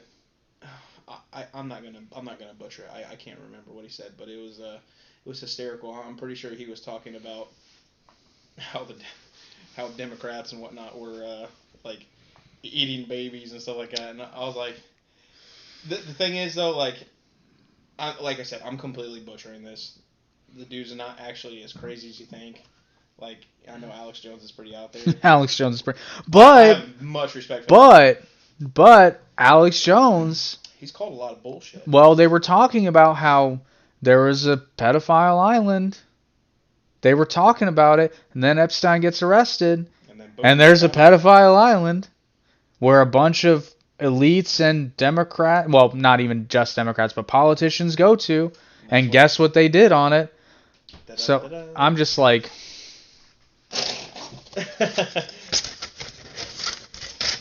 My name is Alex Jones. My name is Alex Jones, and welcome to InfoWars. There is a great video of Alex Jones and a bunch of guys from InfoWars crashing the. It wasn't the DNC, but it was like a Politicon, and they crashed the Young Turks booth. Oh, But it's during a live stream, so they can't turn it off. And Alex Jones is just trolling Cenk Uygur mercilessly, and Cenk is just falling right into it. Cenk is such a tool. Well, Cenk just can't help himself, it seems. Because Well- even Crowder trolls him, which, I'm sorry, that was funny. Dude. Google it! Google it! Google it! Google it! But the thing is, though, the Ben Shapiro and Cenk... Is one of the best debates I've ever watched. And the thing is, that was some of Ben's best work. Mm-hmm. Like, he I love... dismantled almost everything. Well, I love Cenk when had he... some good stuff, but... Yeah, but I love when Ben talks about it, because Ben says, he's like, well, I know Cenk, and I knew what Cenk was going to do, so I went in there and basically took away his weapons. And it was pretty obvious he did. He's like, yeah. I knew Cenk was going to do this, this, and this, so I took it away from him in the very beginning. And that's what he's good at. Well, especially if he knows who he's debating. It's a great debate, though, and I like how civil it was for the most part. It really never got... Well, the thing is, when it's Ben Shapiro, because, like, Ben is more like a silent aggressor. He's less of a provocateur and more about, like, he's an actual debater. Yes. He's not like a Milo. He says stuff, but the thing is, he says it in a way to where it's, like, mildly under their skin, but they're able to respond without going, you're an idiot. They're able to respond, but they don't always. Because do you remember the clip he did on... It was Dr. Drew's show, but Zoe Tur was on it. Oh, my God. Well, you know what, though? You want to go... Well, you know what, though? Ben's not totally innocent. He wasn't the most in the wrong, but he knew what he was doing. Yeah. He intentionally provoked Zoe, but the response was completely inappropriate. Yeah. You better cut that out. That is completely... You better cut that out, or you're going to go home in an ambulance. Yeah. Now, that's one thing I've noticed... You don't ever hear women say something like that. Actually, they do, but... Just kidding. I just missed what you did. There you go. Now you got it. That is one thing, and Ben does it a lot. A lot of those conservative guys do it, because Crowder does it a lot too, and it gets under my skin, though, because that's a perfect example. Crowder probably does this more than anybody. They instigate something, and then when the person reacts negatively, they suddenly act like they're a victim. So well, yeah, I mean, it's pretty obvious. So in the case of the Zoe Tur thing, he said, what are your genetics? And they're talking about, transgenderism, which is already a heated topic. And he's sitting, now granted, they knew what they were doing when they set that up. They've got Ben sitting next to a transgender woman. Considering out of all the panel, he was like the only conservative. Yeah, so he was outnumbered, and they had him sitting next to, I believe Zoe Tur was the only transgender person in the discussion. Yeah. And there were like six or eight people. But anyway, so Ben's sitting next to Zoe, but Ben says, they're talking about genetics and gender, and he said, what are your genetics, sir? Did he say yeah.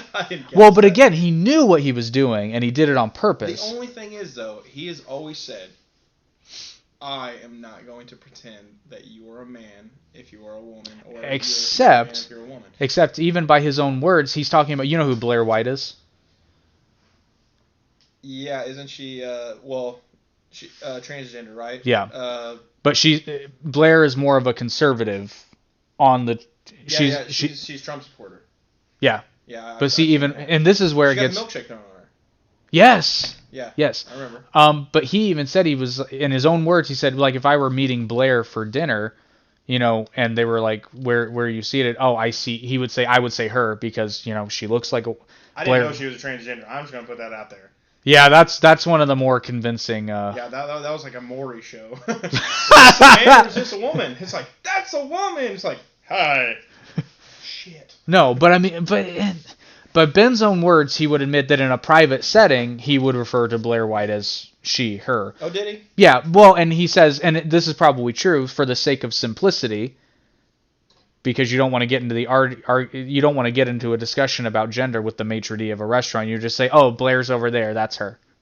You know, it's easy. So he knew what he was doing. Okay, yeah. And he knew he was going to get a negative reaction. Now, granted, it escalated much more than he anticipated it was going to. Escalated so fast. Yeah, and again, it was unwarranted.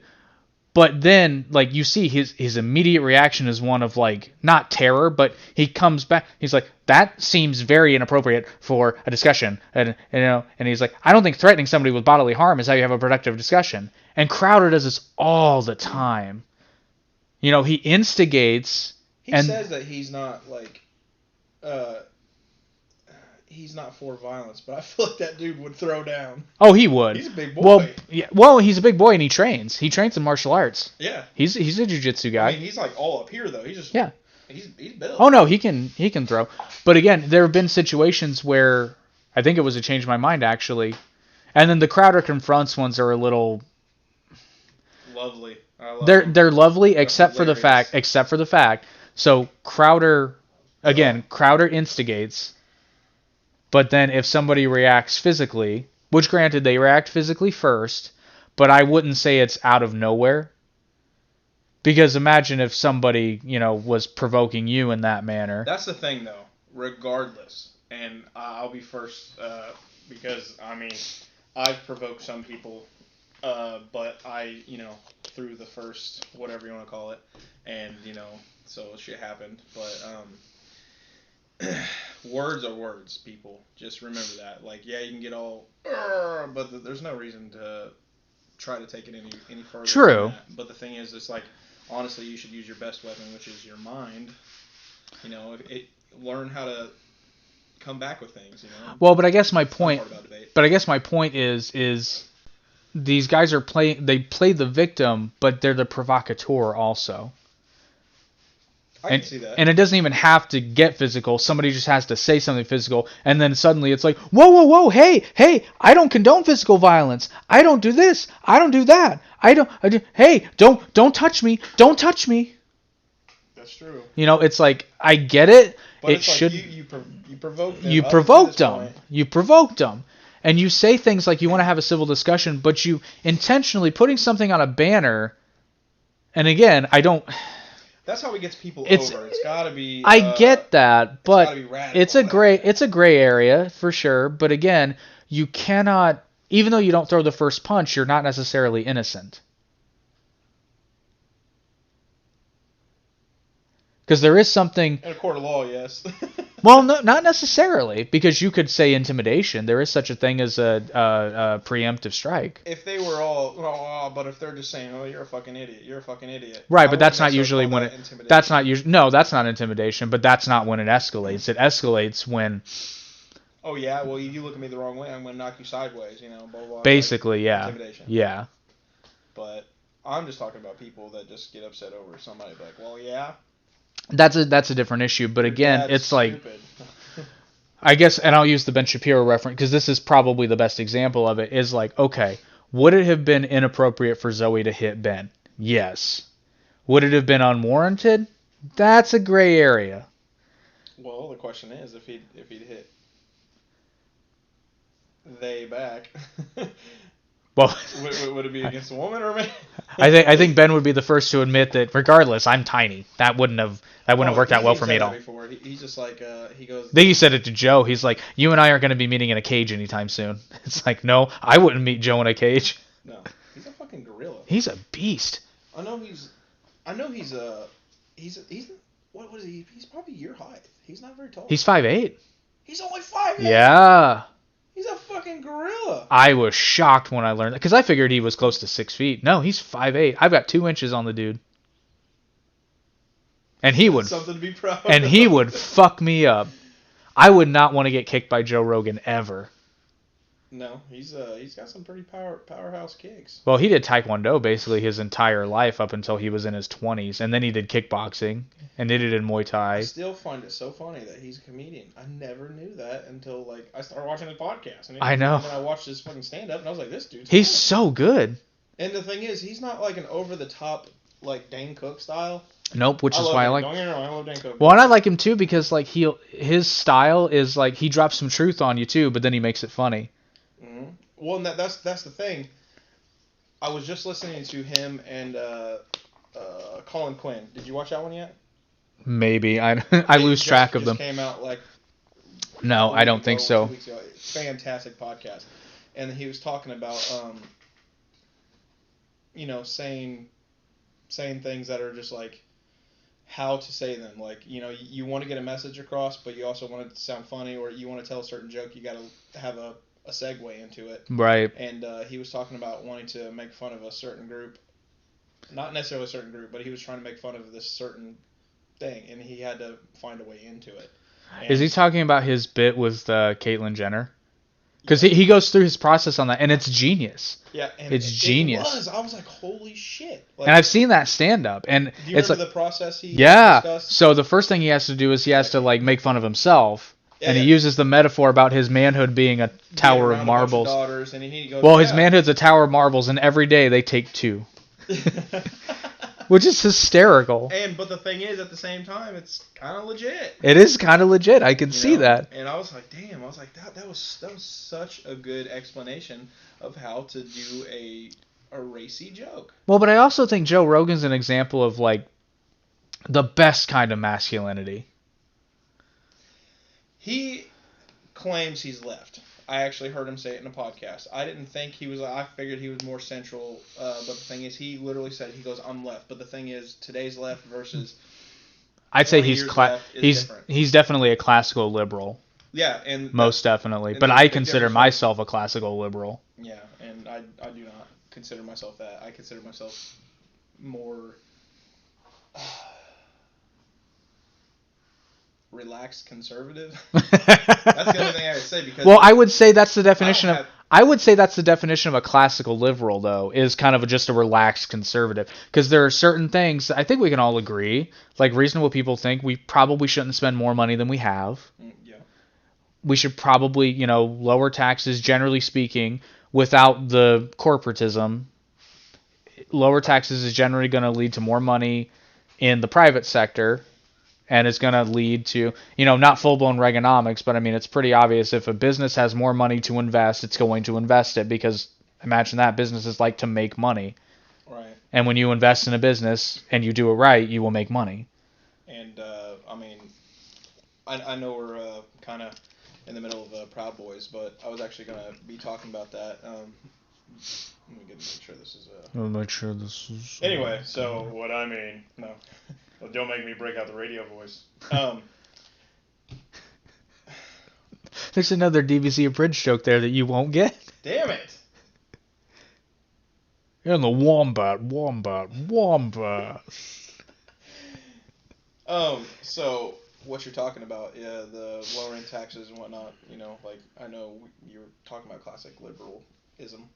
And but the thing is, during the town hall with Trump, they were speaking about, because Biden, he's already said that he wants to cut, or not cut, but he wants to. He's going to raise taxes. He's going to raise taxes. He's even said it. But he's not going to raise taxes. Yeah. I liked how Pence called Harris out on that. And he's like, you said you weren't going to raise taxes, but you just said you were going to get rid of the Trump tax cuts. Yeah. Which in and of itself is raising taxes. But getting back to what I was. Yeah, sorry. No, you're fine. No worries. What I was talking about was the corporate tax rate. Mm-hmm. And the thing is, Trump lowered it, and everybody on the left and non-business owners, they got their panties in a bunch about it, and they're like, no. It's like all that's an incentive for businesses and companies to stay in the United States, because if it's not cheaper for them to be here, they'll go somewhere where there's a lower tax rate. Cheaper, and on top of that, that just brings in more jobs. And Trump was saying that, I was like, good Trump. Yeah, that was a good Trump moment. Good Trump. Just like Ben Shapiro says, good Trump. And If he does something I like, I cheer. If he does something I don't like, I boo. Exactly. And so I was going about that, and I was like, man, that's just right there what we were talking about. So, but anyway, so we can either go back to the Proud Boys or continue on that. No, we can go back to the Proud Boys. Okay. But I was doing research on all this, and it's pretty obvious we're not going to get to a lot of that. And there's not much there. I was basically trying to find origins, which the Proud Boys basically the Proud Boys started out as a massive joke, and then it just got out of hand. It was literally a massive joke, and then Antifa started protesting at some of these events. And I shouldn't even say they were protesting because that wasn't the issue. The issue was they were getting violent. And that's documented. That's not disputable. They were getting violent, and the Proud Boys are a direct reaction to that. But the Proud Boys became prominent after what happened in Charlottesville, which is hilarious because they were barely even there. Because they got lumped in with all the recommendation. Well, I mean, not recommendation. They got recognized. Yeah, they got recognized. And more people. They got lumped in with the neo-Nazis and the Klan and all that.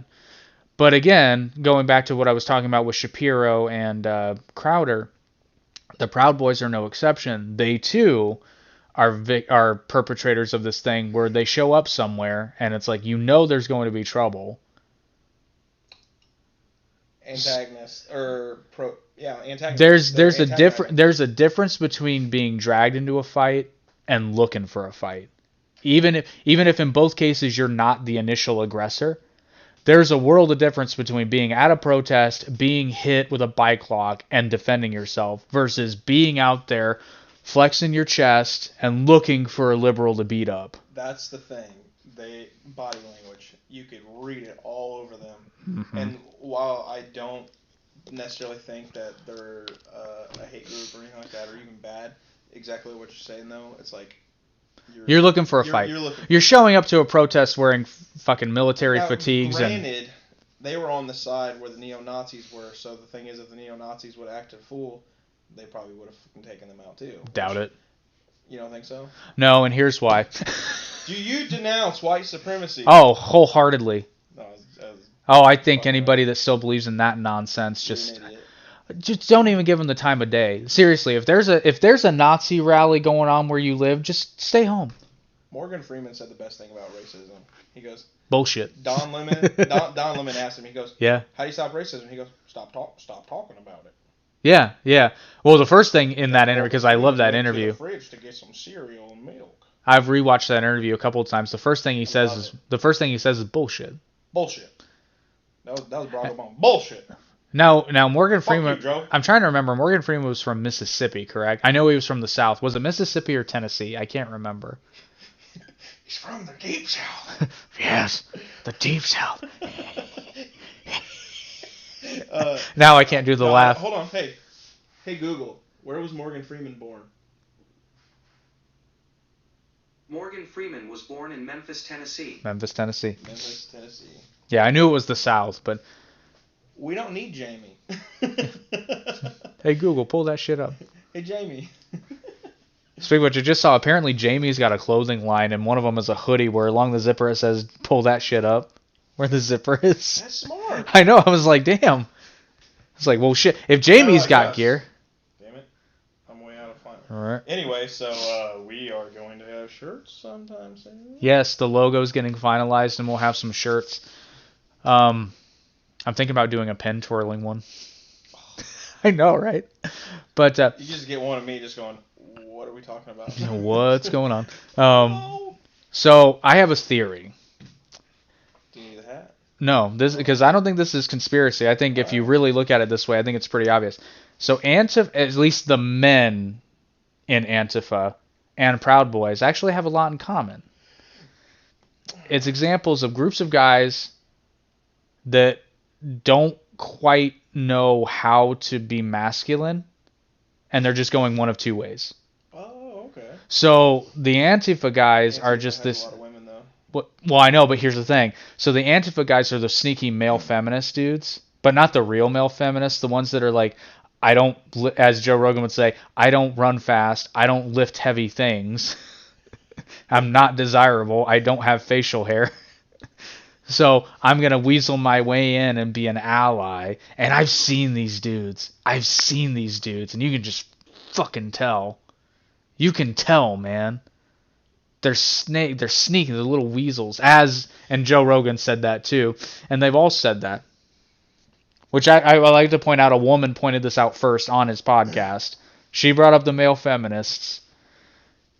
Was that the she's a conservative, right? No, I'd say she was a liberal. She was the I feel like it was that blonde. No, it was the sex therapist, and they were talking about like the Asian discrimination in Harvard too. I cannot remember her name. No, it's not Margaret Cho. That's a comedian. Doctor No, that's a James Bond movie. What the fuck? I don't remember her name, but actually it was a really good podcast. All right. It was a really good one because they were talking about transgenderism, and she actually she didn't coin the term, but she was talking about sudden onset gender dysphoria. Mm-hmm. Sudden onset gender dysphoria. Oh, it just pops on. Well, that's a prevailing theory anyway, but there's a lot of evidence. Apparently, according to her, there's a lot of evidence to suggest that. And apparently, it's very common with teenage girls. I just want to say it's a phase. Well, that's basically what they're saying. Okay. Good. But because it's so widely while we're on that topic with the gender. But wait, there's more. Transgenderism. Did you hear what Joe Biden was stating? Oh God, no. What he's for. I'm pretty sure it was either 8 years old or maybe 12 years old. No. I'm not sure, but he was saying that they have the choice to decide. And I'm like, you're 18. No. 18. What? Yeah. Why? Which that's pandering if ever there was. Oh my gosh. He's just going. He's trying to keep that radical left vote. That's what he's trying to do, and he knows it. Oh yeah. We know what you're doing, Joe. We get it. But Joe needs to focus on what he's supposed to do, which is to keep the moderate liberals. And Kamala is doing such a terrible job of bringing the radical left in. Yeah. But so basically what I was saying before, and then the Proud Boys. Yeah, I threw you off. And again, this is a generalization. This isn't everyone, but it seems to me like a lot of the Proud Boys are just guys that are, and I can kind of touch on this because not to dig up shit, but when I was married, it was in a situation where I basically was letting a woman dominate my life, but I didn't know what to do about it. Oh, okay. So I feel like these are some guys that are just like, we either don't know how to or haven't been allowed to be masculine, so they just take it to the extreme. Because they get together with their dudes and they're like, yeah, we're gonna drink beer and we're gonna beat each other up until we can name breakfast cereals, and we're gonna fart and we're gonna grow beards, and we're gonna fight people. We're gonna fight people smaller than us so we can make sure we win. Oh, okay, that sounds like. Because but think about it. Not all the guys, but a lot of the guys on the Antifa side, they're the little fellas. Yeah. They're little fellas, and they get smacked around pretty easily. Now, granted, they pick fights that they have no chance. No business being in. And I've always said, you can tell when somebody's never been punched in the face. Because that mouth just keeps running. Oh my god. Because I will tell you from personal experience. I didn't do it. He totally did it. He wasn't the first person that punched me in the face. But you got punched in the face before that? Yeah. Oh. I'd say you were the first person. No, Sean was the first person to punch me in the face. What? On the bus. Why? I'm sure we were making fun of him, and he. Oh, okay. But he jumped on me and started pounding me on the top. Well, I guess he technically didn't punch me in the face. He technically punched me on the top of my head. But that's when I pushed him off and just went BAM! I can see you doing that too. Oh no, it was one, and it just. Oh yeah. Yeah, I didn't even fight back when I did that, but it was all my fault. I didn't know what to do. You're like, why? What are you doing? I didn't know why you were hitting me in the face. Why is he punching me? Well, no, you left it. You left a good shiner. Yeah. You left a good one. I felt like shit for like years about that. I really didn't care. I actually. No, but it doesn't matter. I was like, why did I do that? I got clocked in the. I was like, I started it. I got clocked in the face the other day, well, a couple weeks ago. And again, it was only sparring, but again, I was sparring, and it wasn't even like hardcore sparring. It wasn't hard, but it was humbling. Because, of course, the...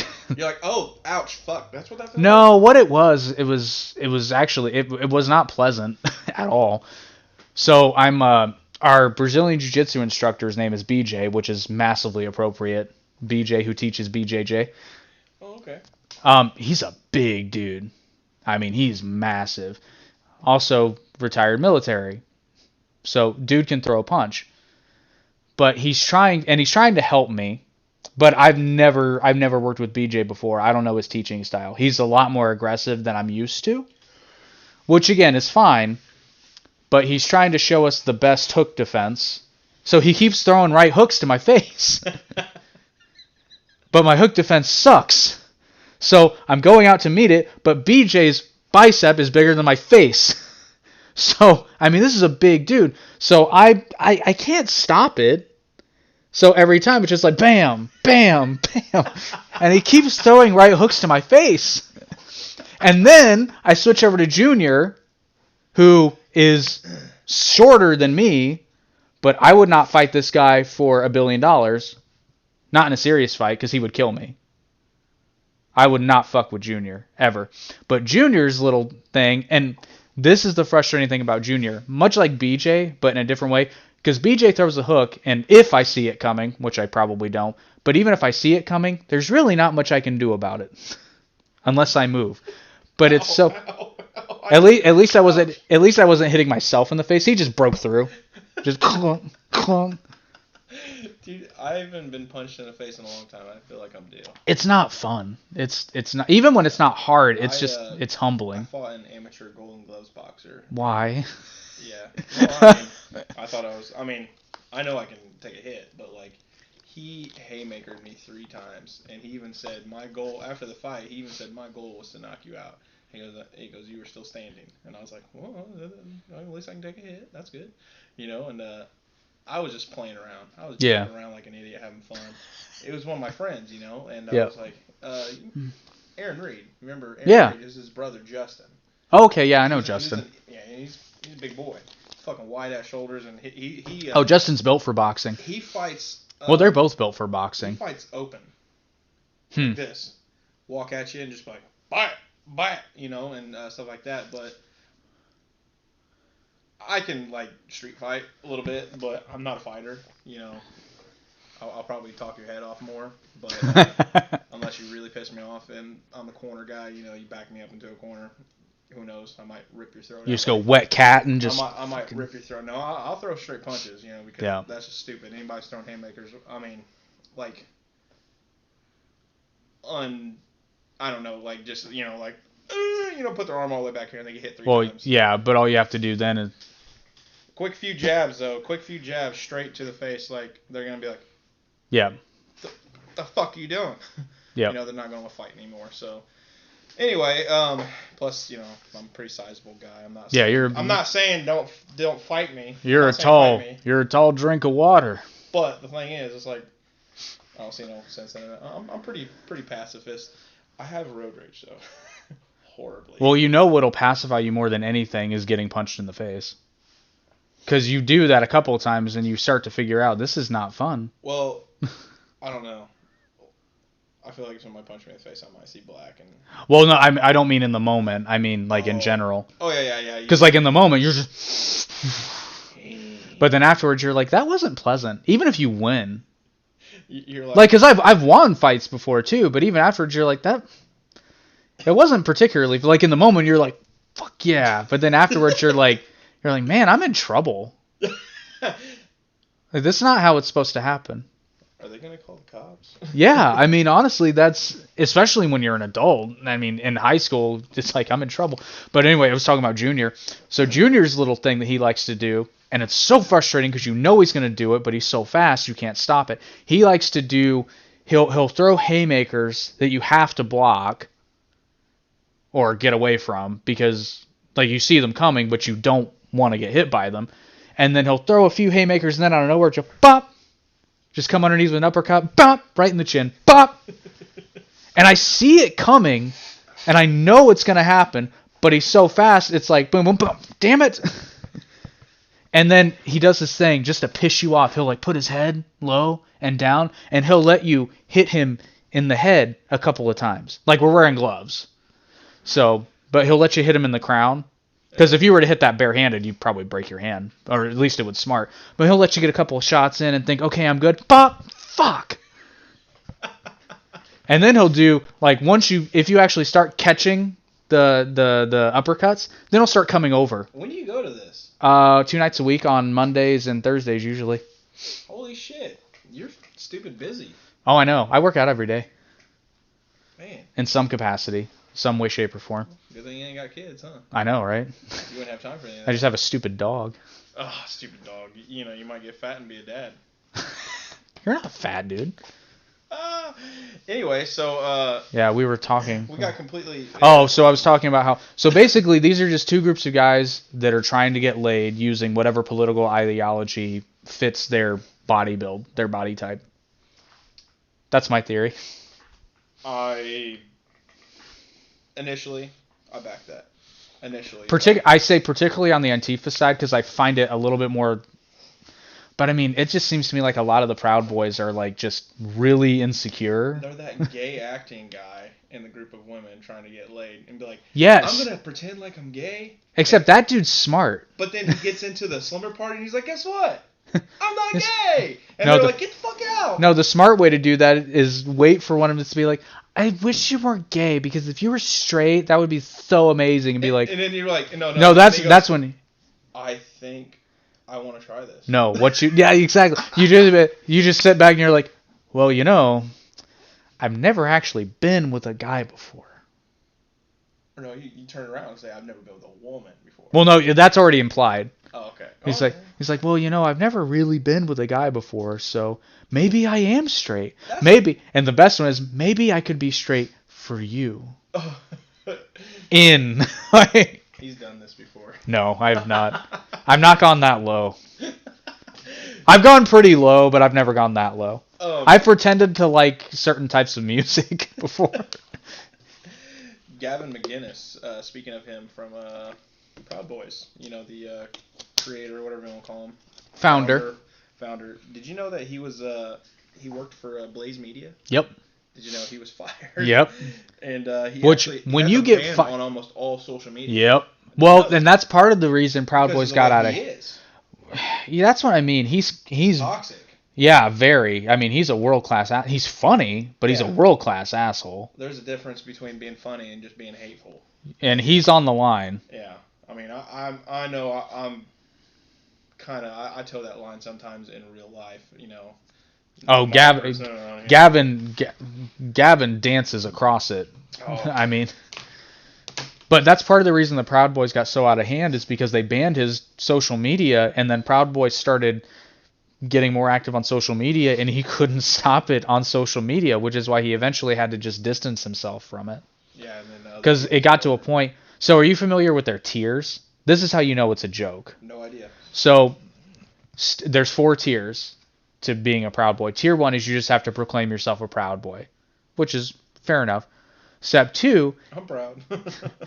Well, no, you have to say, I'm a Proud Boy. Congratulations, you're in. You know, like you. I don't want to be a Proud Boy. I want to be a proud man. I want to be a proud man.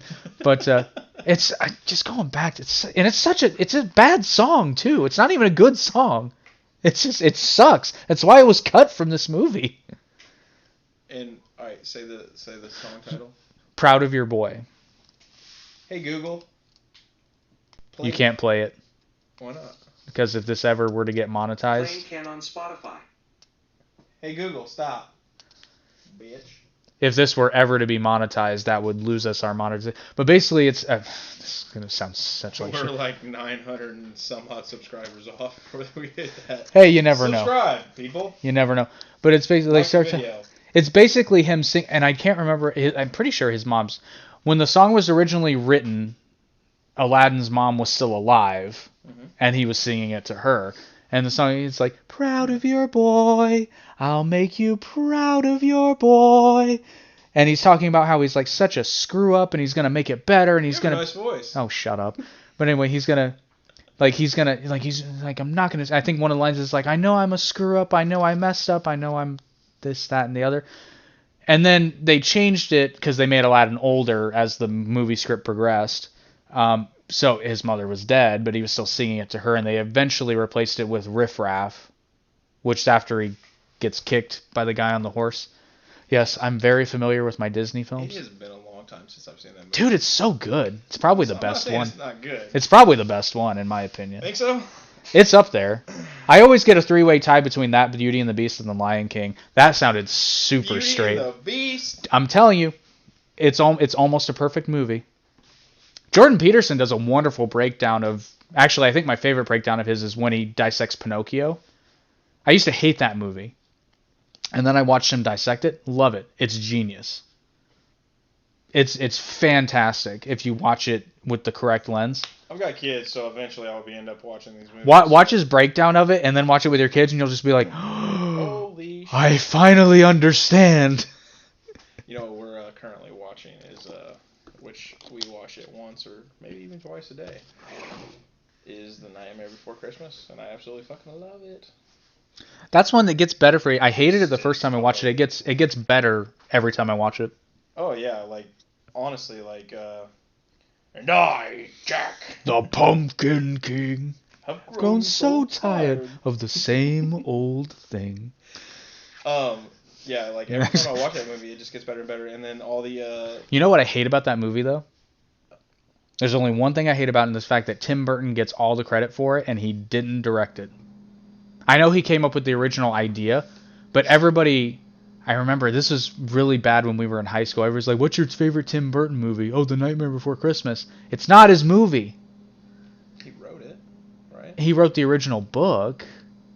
I didn't know there was a book. I just thought it was Yeah. a movie. See, It was based on a book. I know about It's it. not directed by Tim Burton. I think he's an executive producer Then why does it say Tim Burton on front? because it's Tim Burton's The Nightmare Before Christmas. He wrote the book. Oh, when that was an adaptation. Yeah.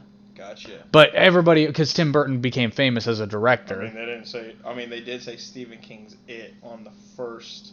Right. Uh, And he didn't direct that garbage. The first film on TV. So Oh, that's yeah, not garbage. That is. No, I thought you were talking about It Chapter 2.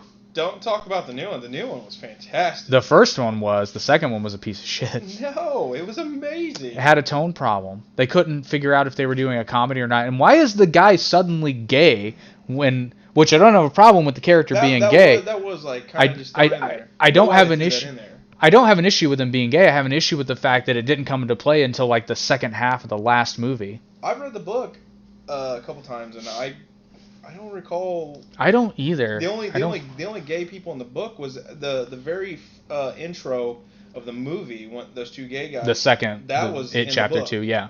And but yet. Can we take a second to talk about how fucked up Stephen King is in the head?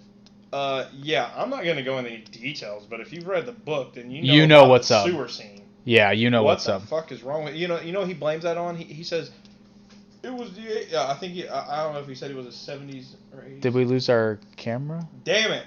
Coke pulled funding again. Oh, we lost our camera. It's only been an hour and a half, hour and 15 minutes. Man, we gotta fix that. Damn it! We need a camera. We need to. Yeah, we'll get. Actually, just you got a camera laying around anywhere? No, not anymore. It's okay. People listen to this anyway. They don't want to see our ugly mugs. Well, I mean, I have that camera up there, but the only problem is the autofocus is busted. Oh, so it's gonna constantly. Yeah, I'm gonna plug this in real quick. Just keep talking. Yeah, so I think. I'm listening.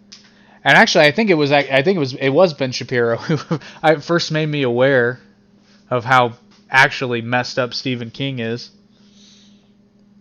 And he was like, "Sorry, I'm not gonna listen to Stephen King when he lectures me on sexual morality." That is. Well, and it's not just it. It's not just it. It's several of. That dude is messed up. Not saying he's a bad author, but he's a little messed up. Like I said, he says he blames a lot of that craziness on drugs. It's the 70s, or I think he said 70s or 80s. I'm not sure. Don't quote me on that. Anyway. Well, I would like to point out that conservatism, as we know it today, started in the '60s. So not everybody was on drugs. No, they were just high on They were high on life, man. power. They were high on life. Bitch, go get me another coffee. Another coffee. No, actually, We out of it's more like Folgers. beer. Speaking of, there's a song that you're gonna need to listen to, and it's pretty much about that, the American Dream back in the '50s, and it's by a band called Canadian Baseball. Baseball. And the song is called I want to say Great Again. And it's Oh my it's God. basically a ploy on Make America Great Again. It's a good song though, man. But in part of it, he's like, "Bitch." Oh, let me look up the lyrics. It's funny. That's right up there with. You ever hear of a band called the Dead Kennedys? Yeah. The best album title ever. Teddy's Next. Oh shit! That's so funny. Total inside joke, and we're not gonna explain. Oh yeah, no, we're not gonna. 100,000 subscribers, and we'll explain. There you go. We will out him. Except he was first. Which, by the way, for anyone, the one concurrent listener right now. Which kudos to you. Yes, thank you. But so for anyone paying attention and comes back and listens to this podcast, I'm gonna put this in here, and I will probably put it in the. Did someone type something? No, I'm just checking. So at 100 subscribers, we will probably do some type of giveaway. Probably a T-shirt. Yeah, probably a T-shirt. You just obviously, We'll look at the subscriber pool. We'll get it all figured out and whatnot. Be subscribed. Like, share, all that other fun stuff. Yeah, we might make you earn it. We don't know yet. Yeah, we're probably gonna have possibly an Instagram, Facebook page here soon, and then we'll probably, because YouTube getting in a hold of people on YouTube sucks. Yeah, it is. So we'll probably have like a page like that and whatnot. Anyway, so that's great again.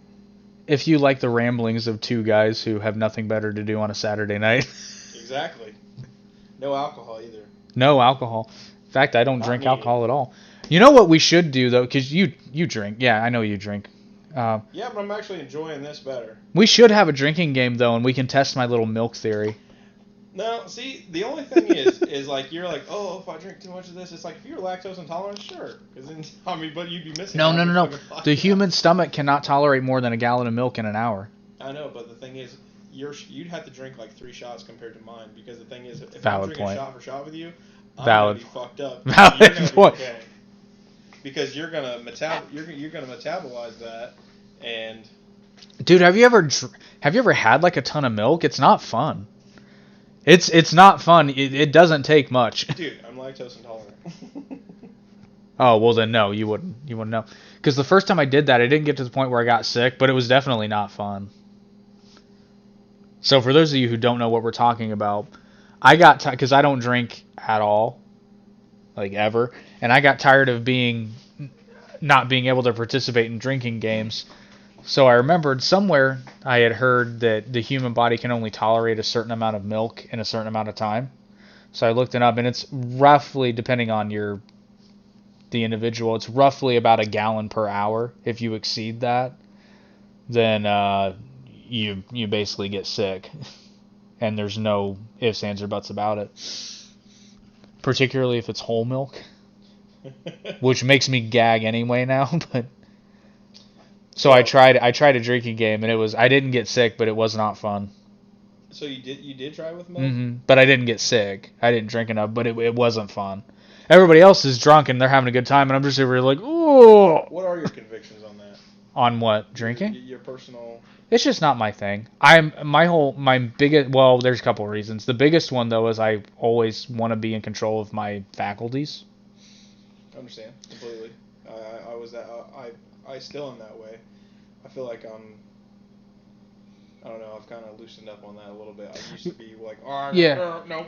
Yeah. Control. Well, and then it's just a combination of that, the fact that my dad was a massive alcoholic. True. I know now I have a pretty addictive personality, and I'm not. It's not the whole disease thing, but like I know myself. That's why I try not to take any kind of pills or anything like that.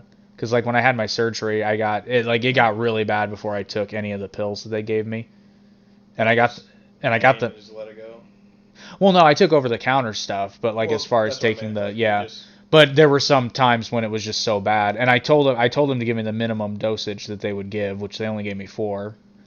Which and even then, but here's the thing, even then, like I take that pill and it felt awesome. It felt well, of great. course it is. But the thing is, it's like me. I don't know. Would you say that I have an addictive personality, knowing me for as long as I do, No, I or as wouldn't long as say you do? that, but then again, you probably wouldn't guess that about me. Right. I don't feel like you have an addictive But personality. see, I know I do. Well, see, I feel like I do too, because the thing is, it's like when I get into something, I get stuck into it. Maybe. But the thing is, like me with drinking, my dad, he's an Yeah. alcoholic too. Oh, my dad was a Well, well, but I not saw anymore, but it's not even that. It's not even the genetic thing, although I don't necessarily dismiss that. But I just saw how miserable it made him, and I'm like, I'm not. It's not my thing. Like I don't. And I've been to several parties where, and again, this is when we were all younger too, and we were dumber. But I saw people getting just completely trashed and then being miserable for like 2 days, and I'm like, that just doesn't not something I want to do. I never was miserable when we were younger. Like it could just I could drink and then just be okay. Well, not you guys, but Nowadays, I drink and I'm in a body cast for a week. well, see, I'm in a body cast if I have a particularly rough workout, so it's like, why would I want to make that worse? That's true. And on top of that, the effect that alcohol has on your body. True, there's Yeah. that. Well, and then there's the fact that I don't think I would like to taste because the only alcohol I've ingested, I've had church wine for a couple of years, and then an accidental swig of Miller Lite, which I immediately spit out because it was disgusting. Miller Lite is disgusting. Almost all beer is disgusting. So I've heard. Um, if you're not really much of a drinker and like you just want to have like one, I mean, if you ever did, I would say a seltzer. Because Yeah, I've been told that. it more tastes like just like a more flavored sparkling water. Mm-hmm.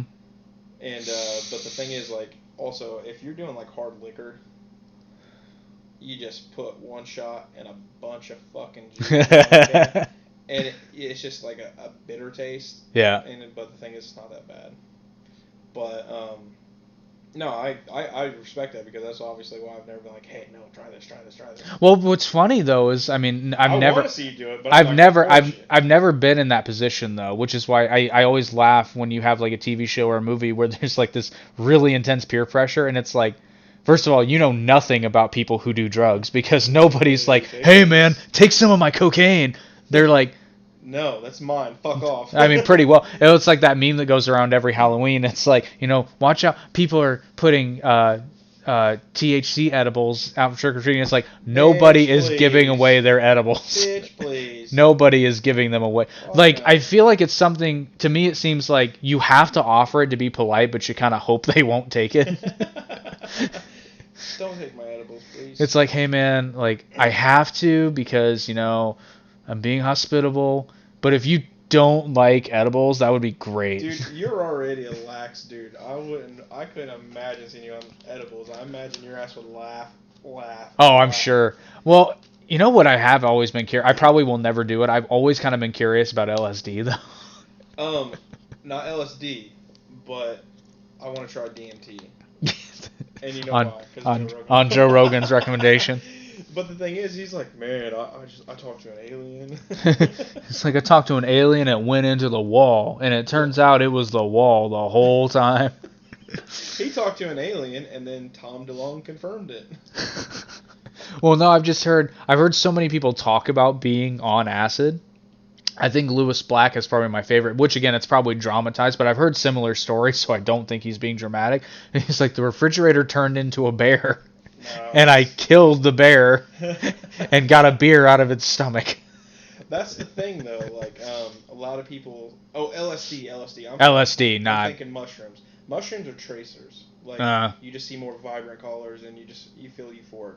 LSD now, yeah, that does cause that. But the thing is, though, if you take the wrong hit of Right, LSD, it can fuck you up for life. Yeah, you can take a really bad And turn. then some people has no effect on them whatsoever.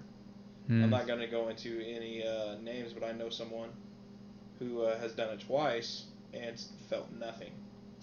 Nothing. And the thing is, it's either it could just be a non-potent hit or something like that, but it's like, how the fuck did we get on LSD from Proud Boys?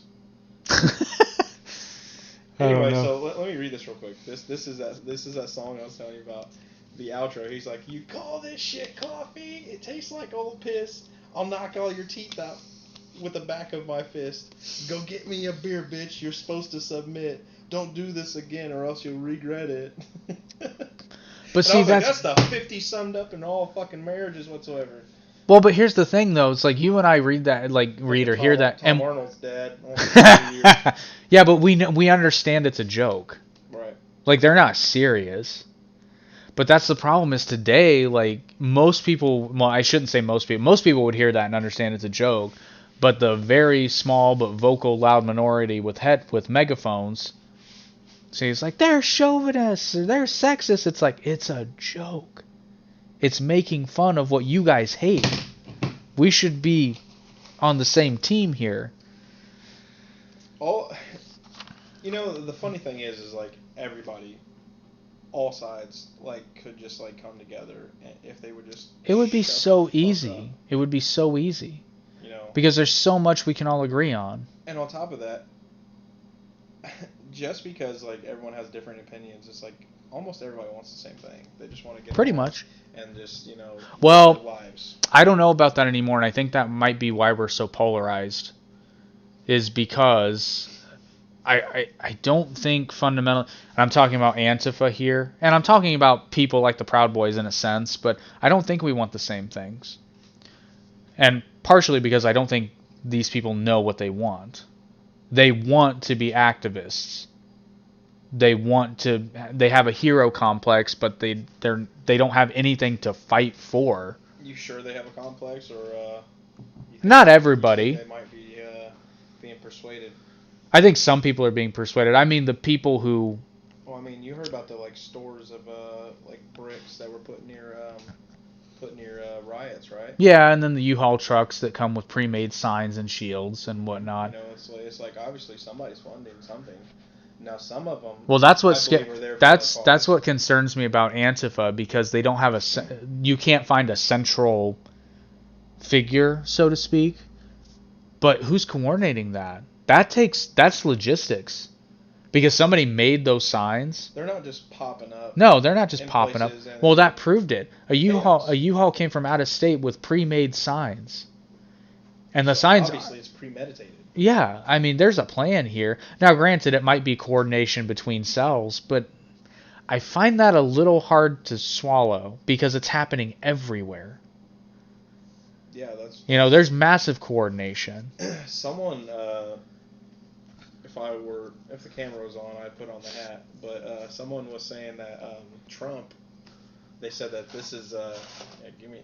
I'm putting on. No, this is the tinfoil hat.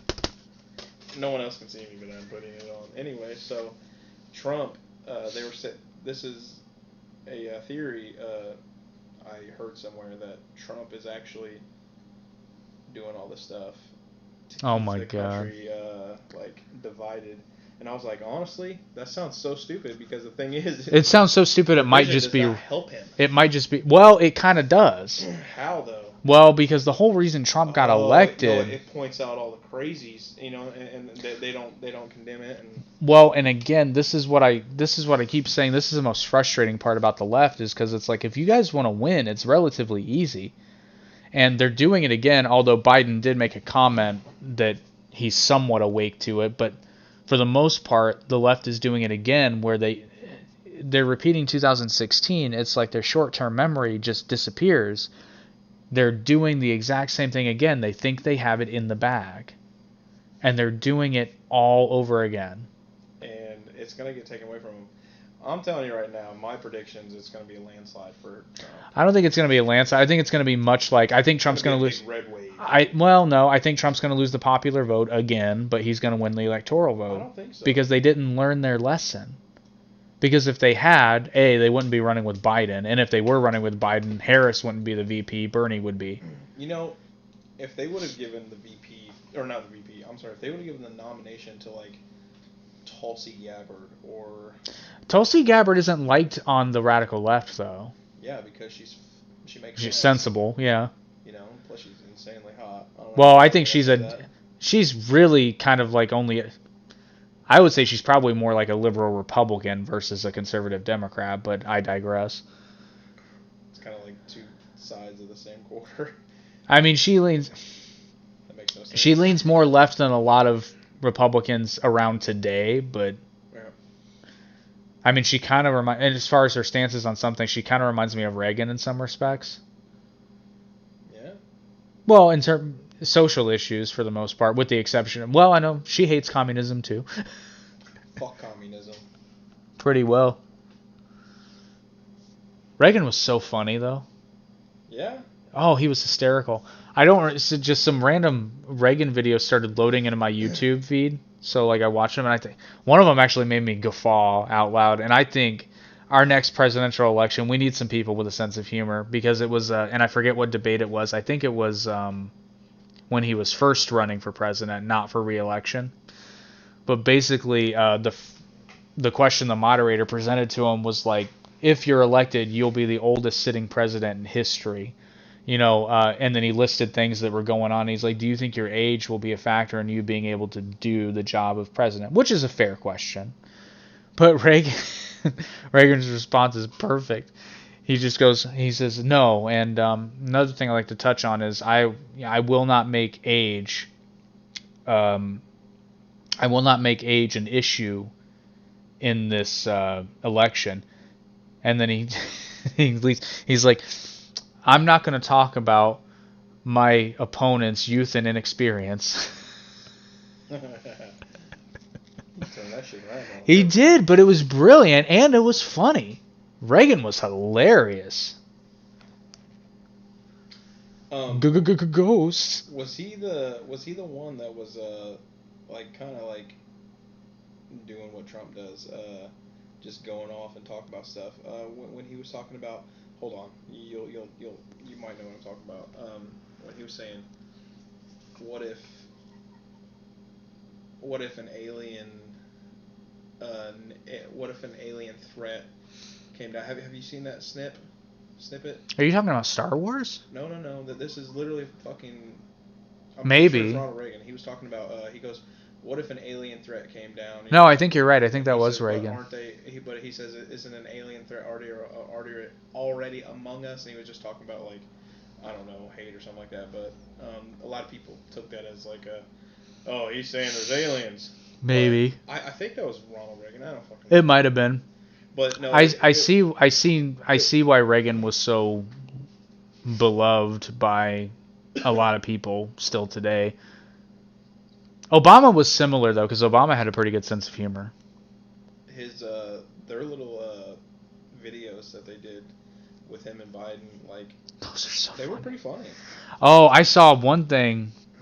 One year when Obama was doing the White House Correspondents' Dinner, he had Keegan-Michael Key up there as his aggression translator. Mm-hmm. So he's up there and all calm. You know, he'd say something like, and hello to our friends in the press, even Fox News, and then Keegan-Michael Key comes up behind and he's like, I see you over there. I see you writing that nonsense about me. It's hysterical. But Obama had a gift. He kept it, like, he didn't laugh at all. He just kept rolling with it. I see what you're talking about. I mean, he had a gift. He was very funny, personable, and he could keep it together.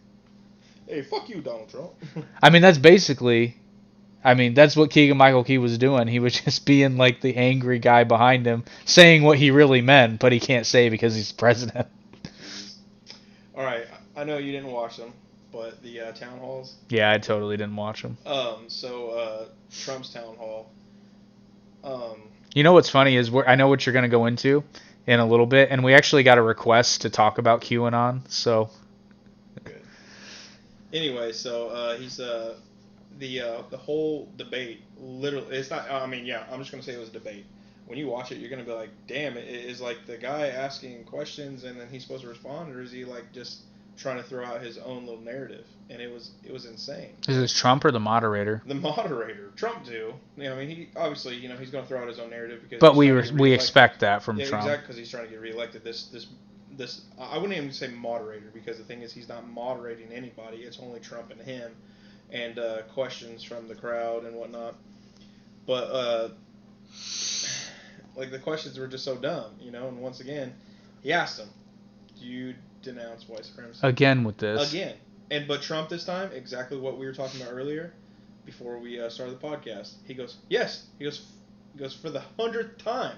He goes, I condemn white supremacy. And I was like, you know what? If you would have done that in the get-go. Well, but he's done that before, though. And the thing is, when you answer a question so many times, you're just like, why do you keep asking the same? I mean, you guys have this wonderful thing called the internet. You can see these videos. Well, but it's like I said before we started the podcast, though. And none of them do this. It's like politicians need to understand the concept of less is more. Yep. Yes. And the more you talk, the more likely you're going to screw up. Yep. And in a question like that, where they're trying to get you to screw up. Yes, I denounce it. Yeah, and that's a perfectly... Because you might catch some criticism by saying only yes or no. Yeah, and they're like, well, you did this, and be like, no, I condemn it wholeheartedly. Yeah, no. White supremacy is bad. Yep. I think that's pretty self-evident. Drugs are bad. In fact, I think the perfect response would have been like, yes, I've said it before and I'll say it again. I condemn white supremacy. I think we can all agree it's bad. Can we please move on to something more productive? Yeah. And because at that point, if the moderator or anybody brings it up again, it's like, okay, now you're being unproductive.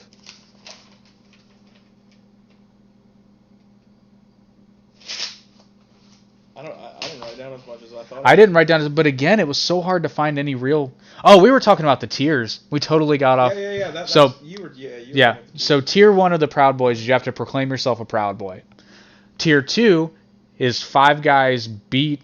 Their words, not mine. 5 guys... is delicious. 5 guys beat the shit out of you until you can name 5 breakfast cereals. Hold on. You said that earlier. That's legit? That's legit. Now, here's the thing, though. That comes from... It's a fart joke. So, when Gavin McInnes was in college... Captain Crunch, Oreo, O's, fuck. I mean... That's hard to think of. I mean, it really is. Getting your ass beat, you're like, what fucking cereals do I eat? But there's two things I want to unpack on that. Because we were talking about training before. That's why I take issue with the phrase beating the shit out of you.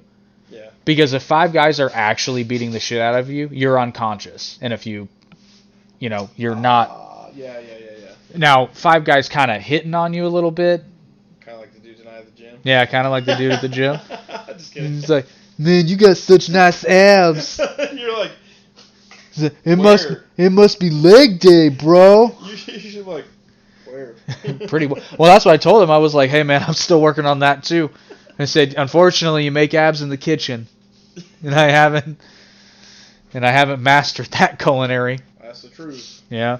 But, shit, what was I going with this? So I take issue with the phrase beat the shit out of. But here's the thing. I think some of those guys actually think that's beating the shit out of somebody. But they clearly don't know how to beat the shit out of somebody. If you're not unconscious, I didn't beat the shit out of you. Yeah, precisely. And frankly, if somebody's not covered up really well, it only takes 1, maybe 2 shots to knock somebody the fuck out.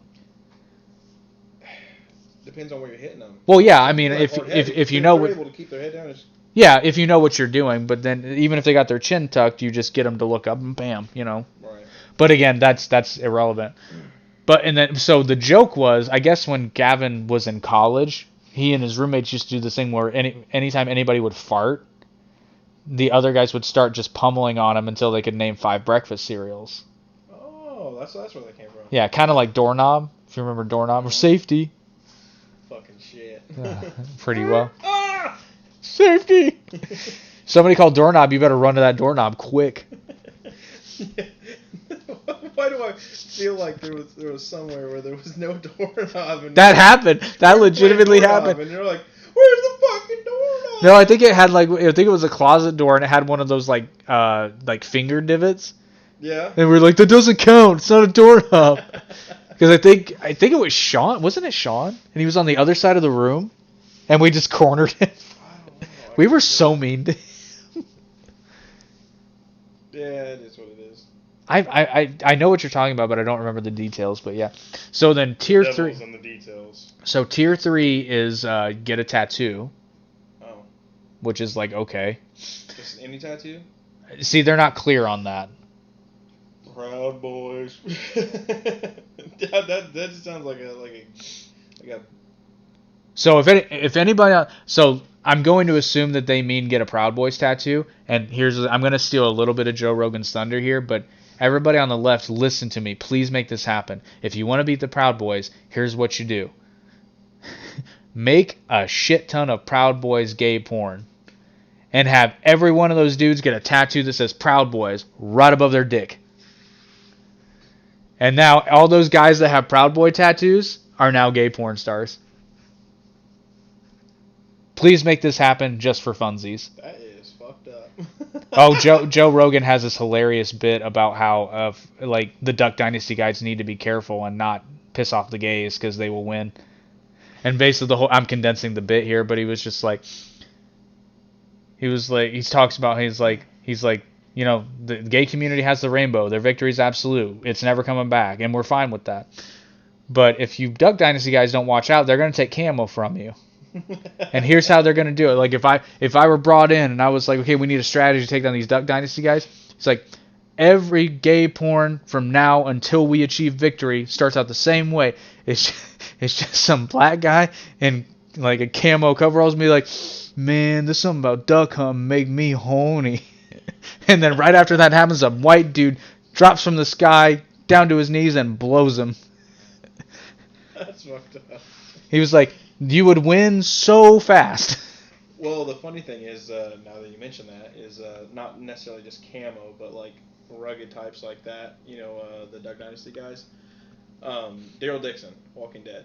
Yeah. A lot of Norman Reedus, when he first started playing that role, he misconstrued that he was to be playing prison gay. Like, oh, I didn't know that. I'm not outwardly gay, but if you say something about it, I'm gonna punch you in your face. I did not know that. But you know, he likes dudes. That would yeah. The thing is, you never see him with a woman in the show. You know, even Carol came on to him. She's like, "You want to fool around?" He goes, "No." Well, I don't even know what. I can't remember what he said. I just rewatched it. But the thing is, it's like that. You know, it's like. I always thought he was asexual. I don't fucking know. It's like, I don't know either. I don't think about it because it's irrelevant to the character. Oh, and then the bit continues though. And he's like, "Yeah, and you better be careful because next they're coming for the beards." Son of a bitch. No, he's like, "Yeah, because the straight people, the beard's just a look, but if you're a gay fella, that could be useful." He's like, "You grab onto that thing like you're walking a bad dog." Oh. I'm like, "Oh my god." Fucking, that's funny because I actually know a gay dude who can grow a really nice beard and in a completely platonic way. I'm saying this. You have an appreciation for the beard. You don't look at it and think, "Man, that would be a nice rope to hold on to." Tease the beard because you don't get cancer. What was that? Tom Green. Do you remember that? I never liked Tom Green. He got testicular cancer. I do remember that. He made a song. He's like, "Kids, rub your balls, please your balls, so you don't get cancer." But I have no idea where I was going with that. Yeah, we were still. Tom Green. I actually watched him do stand up in Florida, Naples, Florida. Like he went live? Yeah, it was weird. He's still not this. Not this. Yeah, not this go around. But it was back in 2015 when me and the wife went on our honeymoon. We were down in. You went on your honeymoon and saw Tom Green? Dude, it was completely random. We didn't. I'm kidding. Oh yeah, fuck you. No, we didn't plan it. Like we were just like. It just happened. And then all of a sudden, I'm looking through stuff and I'm like, dude, Tom Green's gonna be at this little nightclub, and we ate there too, and like it brought us food while we were watching them, and it was awesome. Aren't those the best ones though that you don't plan out? They just happen. Awesome because the thing is, he ended up making fun of us.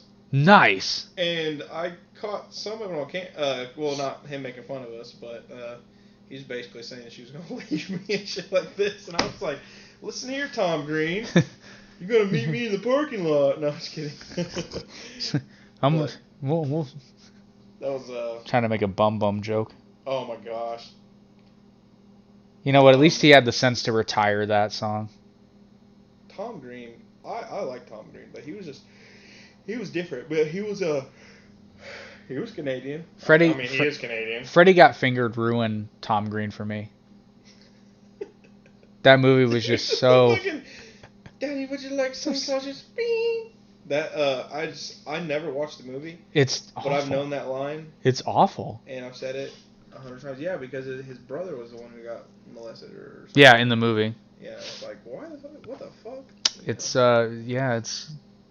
You know, a great movie that is underrated. It's Bubble Boy with Jake Gyllenhaal. I only saw it once, but yes, I would agree. It's underrated. So good, dude. Severely Everyone underrated. It wasn't like Bubble Boy with John Travolta. It's like, no, but it's fucking funny. Dude's going around America in a bubble. So, dude, oh my God, I've talked about him before. The same comedian who came from Pakistan, and he had the bit about the 9/11 bit. He has this other hilarious bit. Yeah, we lost 13 of our best guys.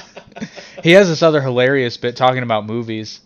So, have you ever seen the movie Mask? Not The Mask, but Mask.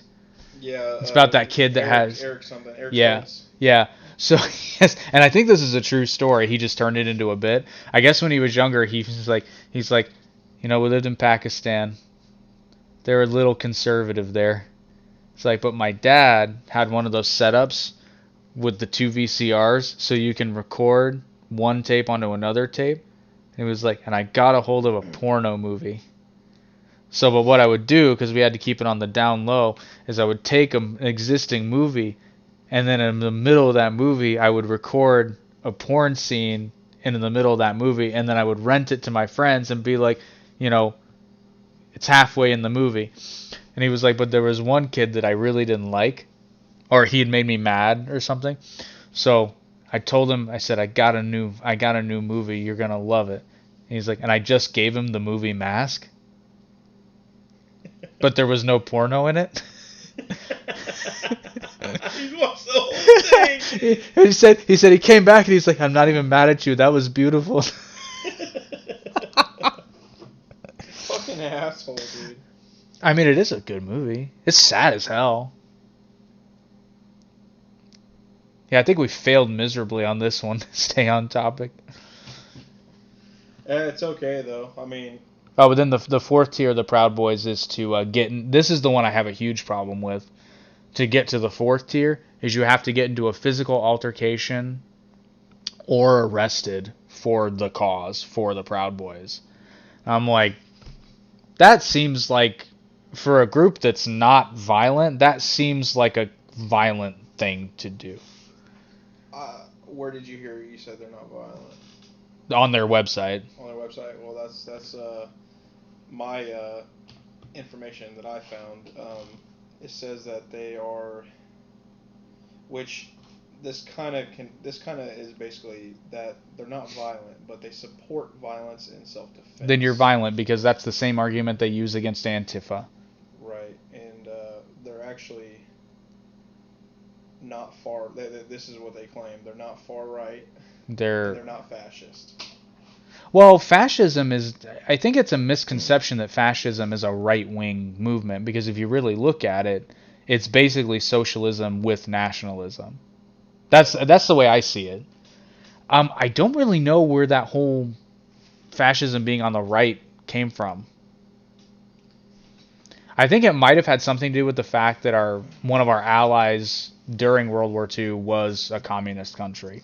Well, with what you said at the beginning of the podcast, fascism, like everything that's that Antifa and whatnot, that they're claiming that these people are fascists. It's like, well, they clearly don't know what the word means, because exactly. Fascist is just it's like, and the whole thing. But Antifa too, we're talking about violence. Like the whole punch a Nazi thing. It's like, I think we can all agree that Nazis should in fact be punched, but can you show me one? Right, you have to kind of establish that this person is actually a Nazi, and even then, There aren't too many people that are just going to. But even then, don't punch them. Just ignore them, because what they're espousing is nonsense. Nazism already lost. It's not going to come back. It's like the South will rise again. Yeah, Oh, don't even get me started on that, because I know we wanted to touch on Charlottesville a little bit. Actually, Charlottesville. The South ain't rising again, people. It's not happening. The South doesn't want the South to rise again. Charlottesville, yeah, but honestly, I think Kyle Rittenhouse, he deserves some recognition. Did you remember? You know what I'm talking about now? Yeah. Okay. Did you know that he got the gun charges dropped? No, I did not know that. That's good. The thing is, though, he's still on trial for the rest of it. Obviously, because, people were shot, but in the video, I tried to look it up. I couldn't find any reports. Ballistics report. Yeah. It's like, we need to know how many times his gun was fired. Yep. And they said, this one report I read, it said his gun was fired 4 times or 6. I think I'd read 4. 4. But the thing is, though, one of the people who died, I think his name, Josh. He has more notes than me this time. No. It's, no, that's not him. I can't remember, because Anthony Huber was the kid with the skateboard. Mm-hmm. And obviously, he was shot in the chest and killed. Oh, that tends to happen when you swing a skateboard at somebody holding a semi-automatic rifle. Joe Rosenbaum reached for his gun and was shot and killed. Because he was the guy, and then the guy with the handgun that was trying to, it looked like, because I watched the video again, because at first, I remember watching the video, and it looked like the guy with the handgun was coming at him, but under second review, he put his hands up, but he had a handgun in his hand. Mm-hmm. But as soon as he did that, and then Kyle Rittenhouse kind of took off, the guy charged him. Yeah. And then that's when Kyle Rittenhouse lifted up and blew off his fucking bicep. Yep. Man, who's the other? There was another guy. I think it's Joshua Zeminski. I think that's his name. He was in the parking lot after Kyle was running because he was being chased off. Yeah. And it was either before or after that. But anyway, he was in the parking lot. He had a handgun, and apparently he shot too. And the thing is, they believe he's actually been charged now. Yeah.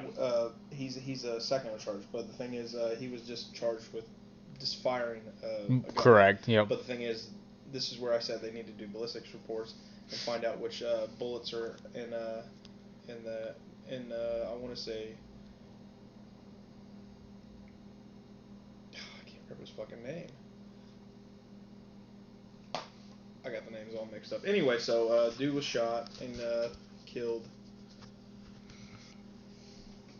I can't fucking remember. I'm just totally losing my fucking trains of thought.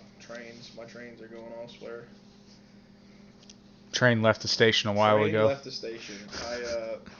My caffeine has completely worn off. Yeah, don't get old. Yeah, getting old sucks. But anyway, so I think they should do a ballistics report and find whose bullets are who, because it's not too hard to tell the difference between handgun ammo and AR-15. No, it's not. Which actually, you know the difference of them, right? Well, it depends on what ammo you're using, but yeah, there's going to be a difference. There's going to be a right? there's going to be a massive difference. AR slugs are pretty. They're bigger. Yep. So anyway, obviously, that could be cleared up real easily, and that kid, I think he's going to walk on self-defense. Yeah, but I think he is going to get. I don't think he's going to get in trouble for shooting either of those kids. Well, but the minute his criminal trial's over, it's going to be a civil suit, and he's probably going to have to pay damages on that. To who? Whoever sues him, in a civil suit. Now the thing is, though, these people obviously attacked him. I know, but here's the difference. In a criminal case, you have a presumption of innocence. In a civil suit, you honestly have a presumption of guilt. It's up to you to prove that you're not guilty in a civil suit. Civil suit would be I don't okay, so let's say that you and I got into a bar fight, and you punched me in the face, and I don't know, let's say you cracked my eye socket and made me lose an eye or something. Like, you disfigured me permanently. But let's say that I started the fight and you were in self-defense. So in a criminal case, let's say that all charges were dropped. But then I turn around, or my family turns around and sues you civilly. But I'm suing you for assault. So you have to prove that you did not assault me. Well, in fact, you did. But See, that's where people get in trouble, though. Because just because you get a criminal case dismissed, that doesn't mean you're out of the woods. But assault is a criminal charge. Correct. But you can also sue someone civilly for assault. What the fuck? It's different kinds of court cases. So a criminal case is when the state is suing you. A civil case would be when an individual is suing another individual. See, I'm always thinking the people's court. Well, so a criminal case would be the state of Indiana versus, you. Whereas a civil suit would be me versus you. And there are different rules. I get that. That's just... Oh, that poor kid. He's in the world. Well, that poor kid to a certain... And again, this is with the benefit of hindsight, and this is to both sides. Should have been there. Exactly. You shouldn't have been there. But the thing is, though, to give him credit, he doesn't live more than, I believe they said 25 minutes away from there. I thought it was 2 hours. I might be thinking of somebody else. Possibly. But he lived in another state, yeah? Right across the line. Oh, right. Okay. So that's probably what it was. And a lot of people are saying, well, he crossed state lines. And it's like, well, the thing is, the reason his gun charges were dropped was because the gun was registered. Owned by a friend in Oh, Illinois. it wasn't his gun? It wasn't his gun. But the thing is, though, he was given permission. But the thing is, he is probably going to get underage. Yeah. Because he's 17. He's probably going to get underage gun charges. But the thing is... where are his parents? Don't know. I haven't heard. I haven't read anything on that. They're probably just staying low because honestly, that's probably the same. Well, not where were his parents? His mom drove him.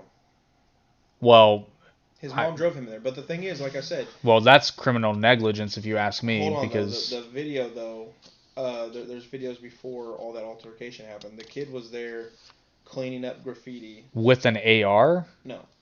He didn't have a gun on him. Oh, he was there before. That was for protection because the thing is, he was going around helping people. He's a trained medical. I get that, but then at the same time, if you know there are violent people there, everyone. This is just what this little tidbit video I saw, and the thing is, they showed him running around, and he even said that he was talking to somebody. And all of a sudden, somebody goes, "Oh, they've been shot." He goes, "Oh, I'm a medic," and he just got the AR on his back, and he's running over there that way, and he was trying to help some people. And the thing is, if you notice, if he had malicious intent, I'm not saying he had malicious intent. I know, but that's what I'm saying. Though, like he could have fucking went balls to the walls and blown a lot of people away that night. Correct. But the thing is, like, he didn't even really aim and try to fire at people. He was running away from them. So it's like obviously. When people are attacking you, this is all self-defense. This is just what I'm getting at. Yeah, well, I think the broader point that I'm making, though, is... Yeah, criminal self-defense. Not civilly.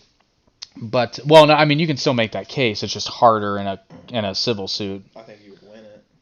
Maybe. The video's self-evident. I mean, if they can't tell that, they need to fucking... Well, there would likely be a settlement to keep it from going to a trial. But anyway... Oh, he'd probably win money from the fucking. I mean, hell, just like Nick Sandman, he could fucking sue. He could sue the big media companies by making him out to be a fucking white supremacist. Yeah, and I was so glad when he won that suit. So glad. Oh yeah, fuck you, CNN. Yeah, sure no. He won it against, right? He won it again. I think it was 3 companies. Yeah, and it's an undisclosed amount. And yep. It's like good for him. That bitch is paid, and guess what? Good for him. Because that was nonsense. I even said when that happened, I was like, There's more to this. Oh, I did too. This just doesn't. I was like, what? Because okay, so here's the thing. I saw what was going on. I'm like, beating the drum in his face. It's like, how do you? Well, that's what made me say. I was like, there's more going on here, because it's one of two things. There's either more going on here, or that kid is the biggest asshole on the planet, and I just don't think anybody's that big of an asshole. No. Not today. Besides Trump. Well, yeah, but Trump doesn't. But to believe that what was he, 16 at the time? I think so. 16 or 17? To believe that a kid in high school would And walk they're up. on a field trip. Yeah, well, but to believe that a kid in high school would walk up to a Native American and instigate something. No, not in this. Not in this not kind of today. political environment. No way. Well, I don't believe. I mean, Well, with all the narratives. It's just hard to swallow. Oh man, I just remember seeing that and I was like, what? Well, I said this, like, there's got to be something. Well, it's like if the dude was so scared, why is he still standing there? That's what I said. It's like you feel threatened, but you're getting into somebody's face, and that's. I'm going to touch on this with the Kyle Rittenhouse example. There's a phrase we have in Krav. You know what the best way to not get hit is? Don't be there. Because if you're not there, it doesn't matter what you do. Right. I'm not going to get hit. If you know that's what I'm talking about. It's like this. Well, supposedly he knew he was protecting a car dealership, and supposedly But why? He knew people that owned it. Okay. Because the thing is, hold on, the car dealership was actually vandalized the night before. I get and then that. It came the next night, and there was no one else there because the police were standing down. Who's going to protect? But their why business? is a 17-year-old doing this? I agree. And This is what I'm talking like, and this is an example of the Socratic method we talked about before the show. Why is and this is why I'm talking about criminal negligence on the part of the parents. Why would you drive your 17-year-old son to an area where you know there is going to be violence, or at least there's a high probability, with a gun, and you think this is going to turn out okay? Well, how old do you have to be to sign up for the military? 18. He was 17. I know, but like you can sign up before you're 18. Yeah, but you're not going to be deployed before you're 18. Exactly, but still you can sign up. But yeah, you can sign up. Like, do you think 18 is old enough to go over to another country and be put into a war zone? Technically, yes. I don't believe so. So my whole thing with that is I think that if 18 is going to be the age where you let somebody do that, then you better lower the drinking age to that. What's the difference between 1 year? Legality. That's it. Well, and I would still say I would make the same case. Maturity is still I would make the same case with an 18-year-old, because here's the difference. When you're in the military, you're given training, you're given an objective. He had some form of training. Okay, there's a world of difference between the training thing. I'm not saying he was like a fucking trained individual, but like you could see the way he acted, and like he had some type of like maybe a family member who's in the Well, but again, here's the best training in the world is like, hey son, you don't want to get shot, don't be there. I agree. You don't want to get hit with a skateboard, don't be there. But the thing is, if he lived 30 minutes away, so let's just say even lived 45 minutes away, that's pretty damn close. You know, that could come to your own neighborhood. So if you but he wasn't in his neighborhood. No, that's what I'm saying though. It could come to his neighborhood. And it would have been a totally different example if this had happened in his front yard. Right. Yeah, absolutely. But and here's the difference. We're drawing a parallel with the military. I can't imagine the military going into a situation where they're guaranteed to be met with that level of violence. To walk into something completely unknown on purpose. I mean, they have intelligence that they use. They have, they plan and they train and they do mission briefings and they do all these things to prepare with the ultimate goal, however unlikely, of let's try to not die. Let's try to not get shot at. Let's try to get in there. Let's try to kick down the door and scare them and subdue them before they fire shots. Well, on a plus side of the Kyle Rittenhouse thing, yeah. Out of the people he shot, they weren't good people. One was a registered sex offender. One was, I believe, had been in trouble for a few times, domestic violence, and can't remember the other guy. I'm not sure. I'm not going to speak on that if I can. Yeah, but the thing is, I agree, shouldn't have been there. But the thing is, it's like, what what are people supposed to do? I don't feel like there was anyone there standing up for anything, like, except for just like the select few people, and it's like they're fighting a fucking army. What are they gonna do? It's like, I mean, you should have just. I hate to say it, man. You just let it go. Apparently, just move out of that fucking city. Well, and ultimately, that's what's going to happen. Yeah, and it sucks. I make this joke about hurricanes all the time, but it's like, honestly, It's a joke, people. I don't actually mean this when I say it, but it's kind of the same vein of logic. It's not like a tornado that touches down suddenly. Like, you've got some notice with a hurricane coming in. If you're stuck when a hurricane hits, that's on you. Yeah. Because you have every opportunity to leave. You have ample time. Get out of Dodge. And they tell you, like the last one that happened in Florida, they were like, there will not be emergency responders. It is too dangerous. Get out. And people still called 911 because they stayed. It's like, at what point do we say, like, self-preservation is on you to a certain extent? I'm sorry, but self-preservation should be your number one. It should be. And part of self responders tell you that. You listen. Yeah, well, and then the overarching point that I'm making is like, it's a totally different example if, let's say, Kyle Rittenhouse lived in an apartment, or his family lived in an apartment in the city, and this happened outside his building. Right. That's a totally different. It's hard to argue. I mean, it's not hard to argue self-defense, but it's like, it goes back to what I'm saying with the Proud Boys. It's like, at what point do you consider it looking for trouble? Because it's kind of. Could you imagine? Let's just say for story's sake, he didn't have the AR. And that would have been a totally different. Walking around helping people, they wouldn't have seen him as a threat. That's what I was gonna say. Potentially, I mean, we don't know. I mean, he could have just concealed carried. Which, again, that's why anybody, I get in, it's not an argument. You get into a conversation about people's like, I don't know why you would why you need to conceal a weapon. It's like, so that you're not, that's exactly why. So you're not perceived as a threat.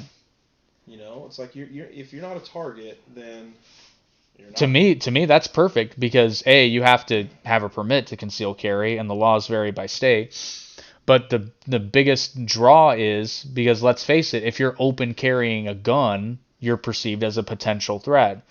Even if it's holstered or anything. Like, I notice that every time. I notice that when a cop walks into a place, I almost always look at his gun.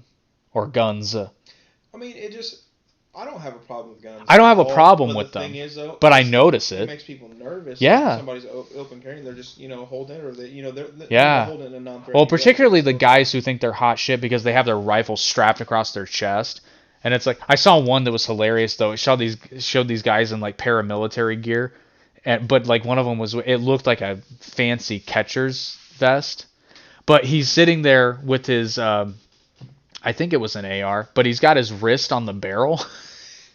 And it's like, one of the comments was hilarious. It's like, that's a good way to become an amputee. Oh, it was a picture from Kentucky when all the nonsense was going down there.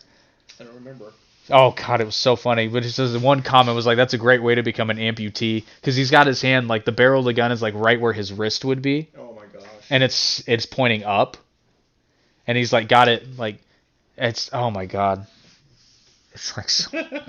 I love hanging out with gun guys though, because they always point out, because I'm not that knowledgeable, but they'll always point out, it's like, yeah, that's also, you got that on backwards, dude. And I'm like, what are you talking about? They're like, that piece of gear right there is on back, or that scope's on backwards.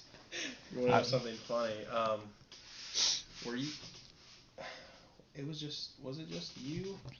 No. It wasn't 4th of July. You were here 4th of July. Yeah, I was here 4th of July.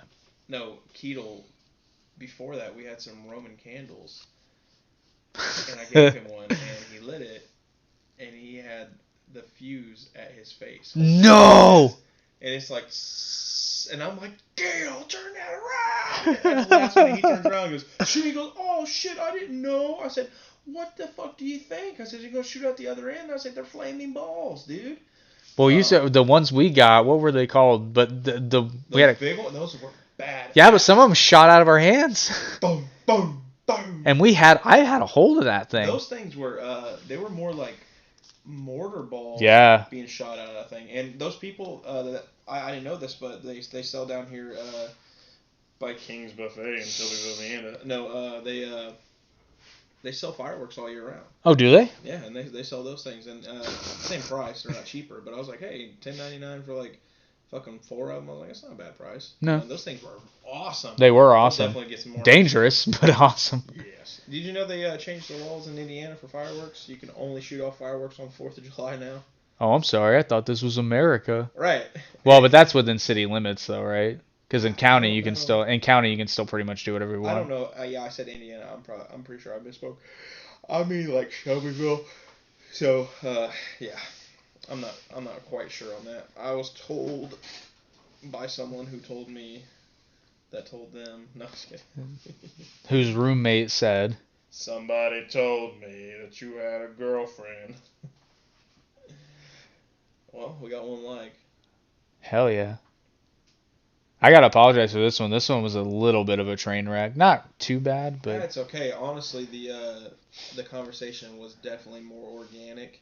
yeah, on this one. Because this last 30 minutes was actually me and you going back and forth. So, and that's actually what people want to hear. You know, not everybody, but you know, they want to hear facts, which I'm not sure I haven't. Well, and it's actually appropriate because I am gonna circle it back around to the Proud Boys and Antifa.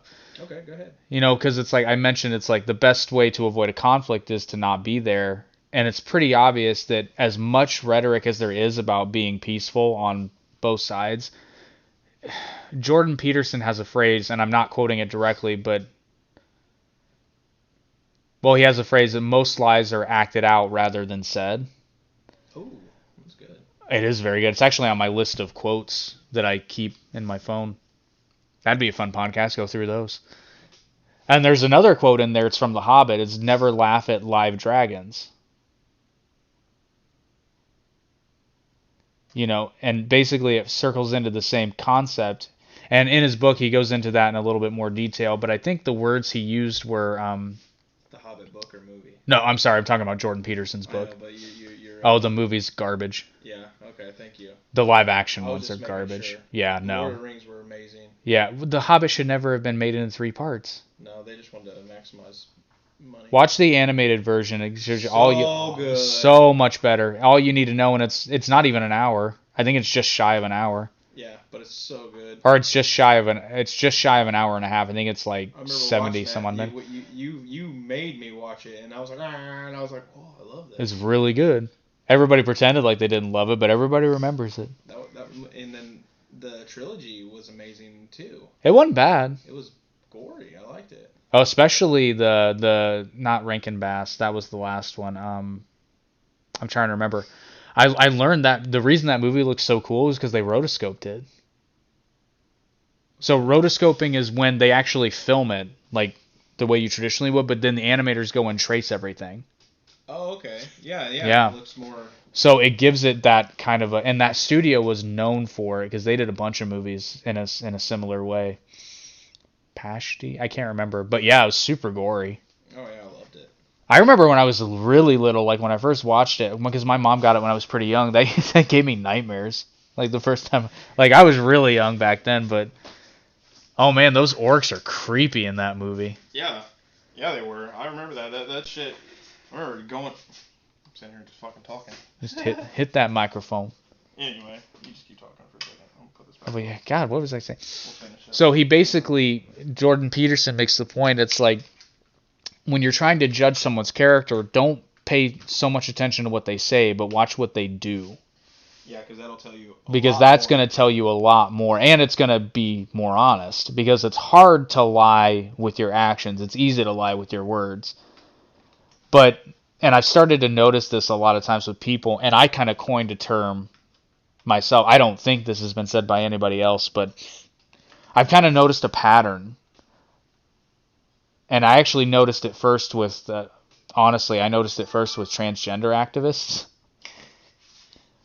But the point being that if you feel the need to justify something, it's something that you're doing or that you believe in, it's because you know deep down that it's actually not right. It's either wrong or it's incorrect in some way. If you have to force it. If you have to justify yourself. Because what does justify mean? Justify is like, oh no, well I did it because. It's like, so I'll use my point of the transgender because I think it's most eloquently. So here's the thing, disclaimer, I have zero issue with transgender people in terms of like hey, listen, if you're an adult and you feel this way, and I do believe some people feel this way, I don't know anything about the actual medical conditions or what these people might be going with psychologically. I don't know. I'm not a therapist. I'm not a doctor. I'm none of these things. Played one on TV though. I did play one on the internet once. That sounds like a porno line, but it wasn't porno. We played Juggalos one time. You remember? Yeah, we did. What do you mean? I can't remember what was the line. I was like, Remember we had. how about a nice refreshing glass of Faygo, Richie? You remember? Like, no, your line was, why not? Why not? And then we had. Keto. No, it wasn't Keto. I don't It was. drink this. I drink fine wine. That was Keto. No, I'm talking when he busted through the banner. That was Kurt. No, that was Keto. No, it was Curtis Allier. Was it? Yeah. No. He ran through the banner. I'll never forget because I remember it was so weird because I'm like, why would he do this?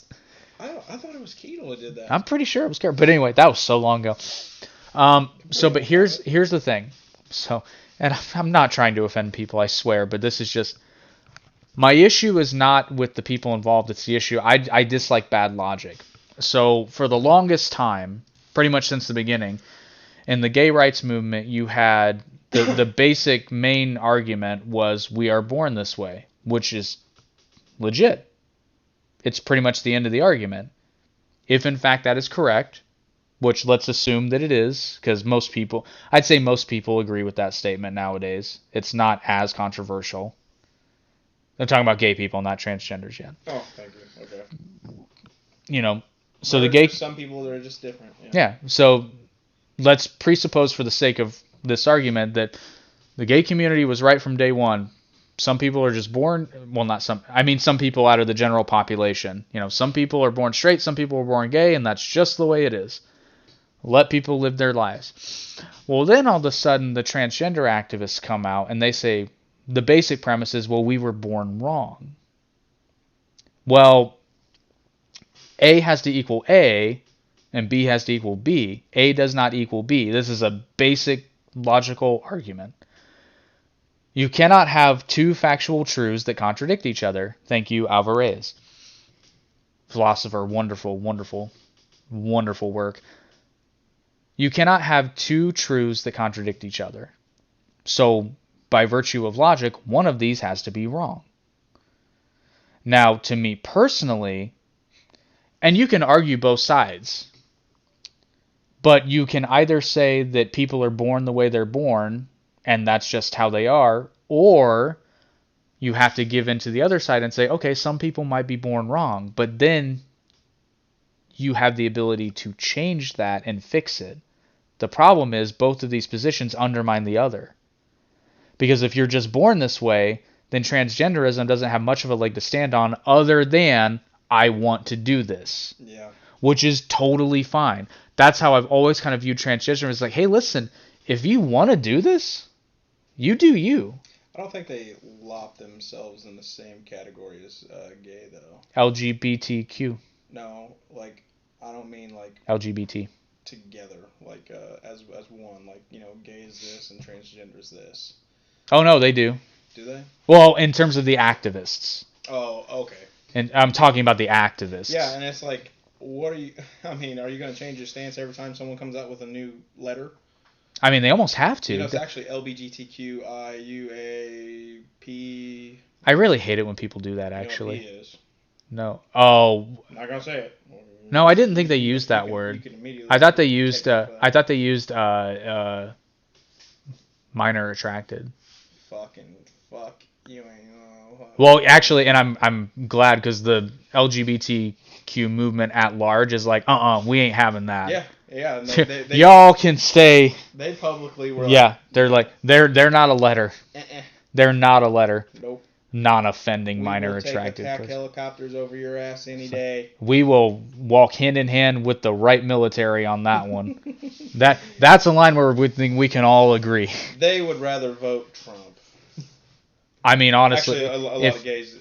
If they didn't, I would question. That's how you get Trump votes. Have Trump be like, listen, I have it on good authority that Joe Biden is a minor attracted individual. You know what? That would be so nasty, but politically not incorrect. Well, shit, I forgot about We that. don't even know. We don't know, but still, though, he's that would be such a dirty move. But Rex creepy. yeah, well, I think he's just weird. He got the Is that herbal sniffles. essence?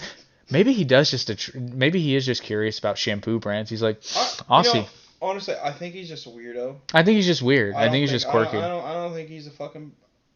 I almost said it. I don't think he's a P. He's a wet ass P word. Bring a bucket and a mop.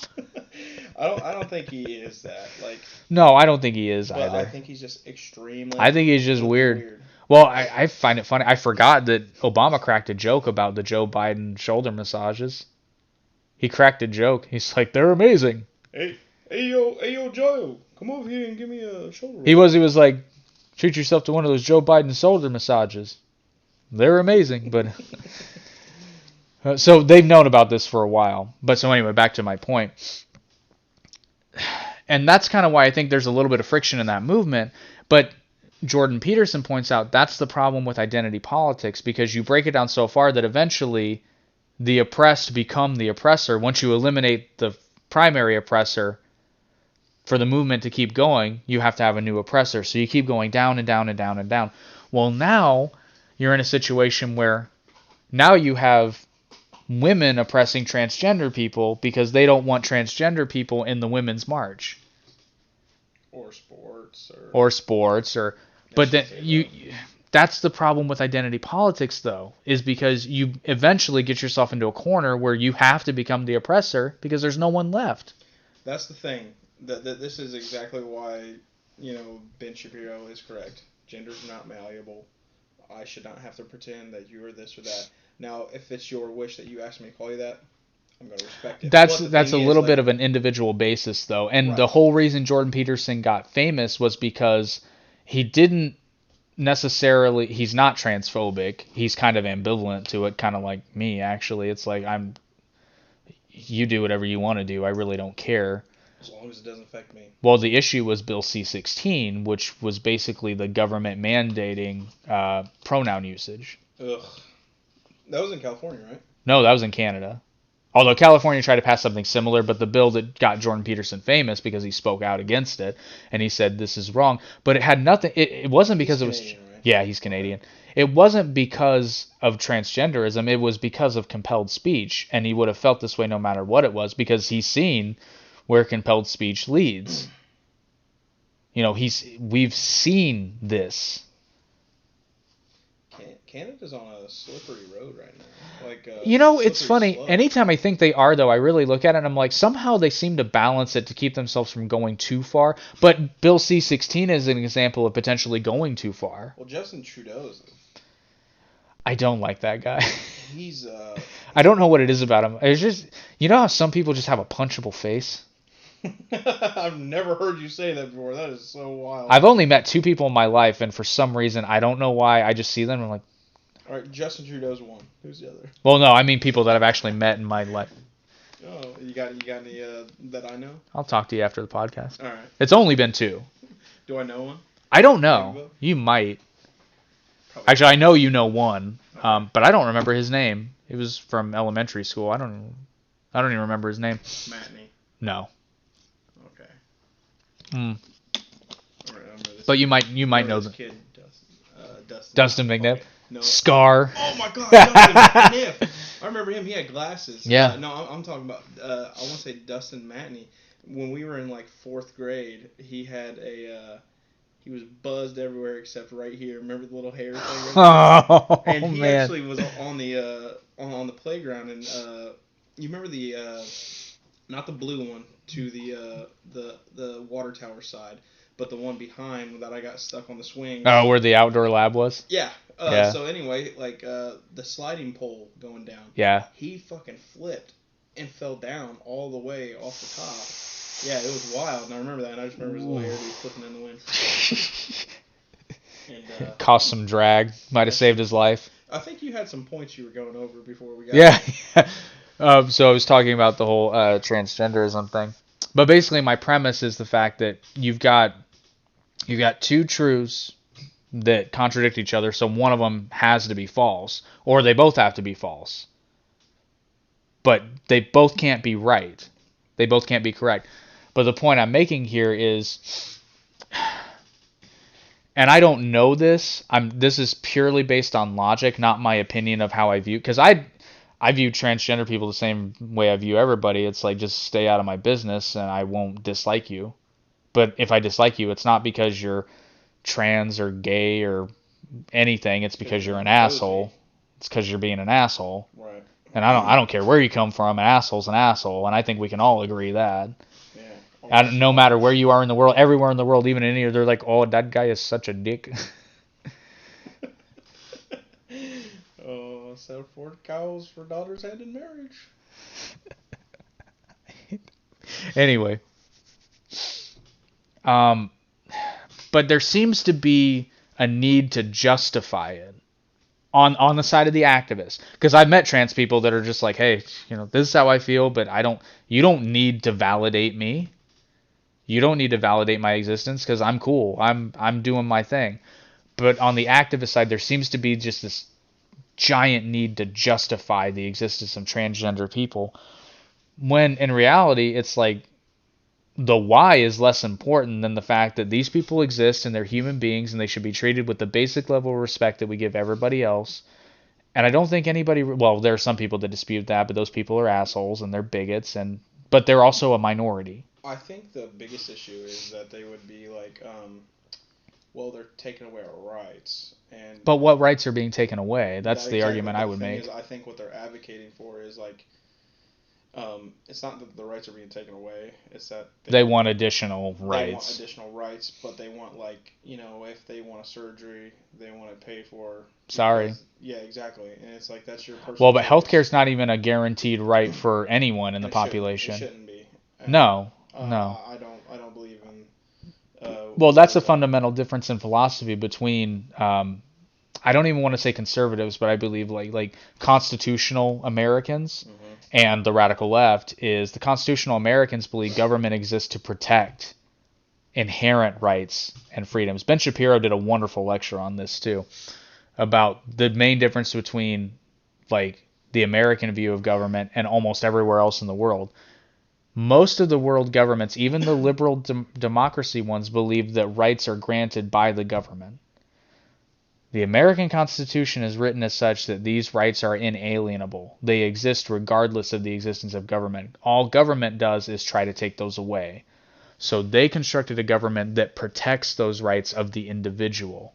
And it doesn't seem like a big difference, but it's a huge difference. Oh, and that's so weird that, like, what are we?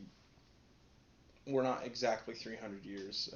Not quite. But the thing is, it's like 2076 will be 300. Right, so some guys from almost 300 years ago thought up something that would make so much sense in this day and age that's really actually coming into, like, yeah, it made sense when it happened and whatnot, but, like, how everything is right now with how, like, I swear the rest of the world is, like, trying to push the United States into what they want, like, yeah. I know that's kind of a little everywhere, but, like, the United States is unique. Our constitutional republic It is completely unique, and it's nowhere like this else in the world. There are other places that they have democracy. Well, what did Winston Churchill say? I don't think he was talking about government, but he basically said it's the worst one except for all the others. I don't get that. I think he was talking about free market economy, or he might have been talking about democracy. Oh no, he was talking about democracy. He said democracy is the worst form of government except for all the others. That's basically funny. It's not perfect, but it's really the best we got. Right. A constitution. A lot of people would argue that we're not a democracy. Well, we're not. I'm just saying, like, a constitutional republic, in my opinion, is the best form of government that we have today. If something better comes along, I'm all ears. But until you show me something better, I'm sorry. I'm going to say a constitutional republic is the best form of government on planet Earth. Absolutely. That ever has been, because it protects the individual and it protects against mob rule while having a democratic process. And I think that's a wonderful.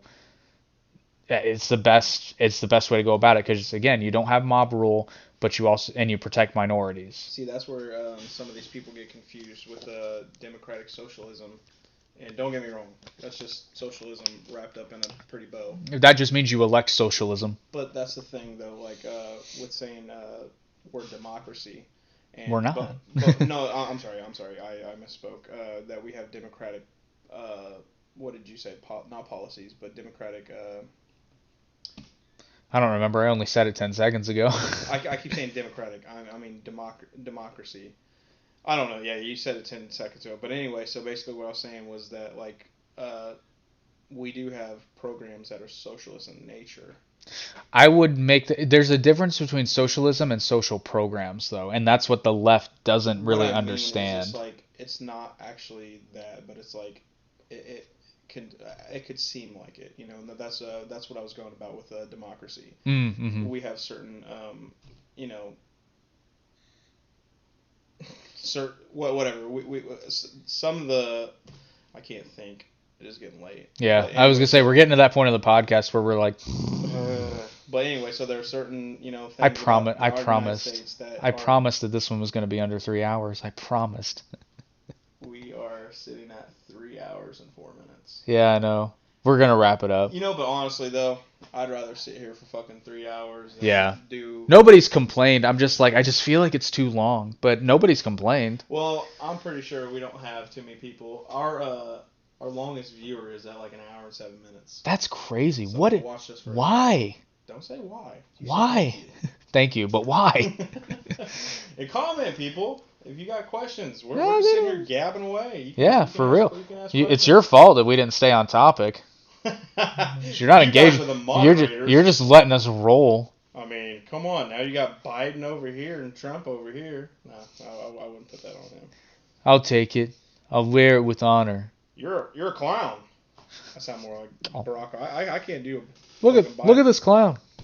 That sounded like a cross between Obama and Jordan Peterson. Look at this clown.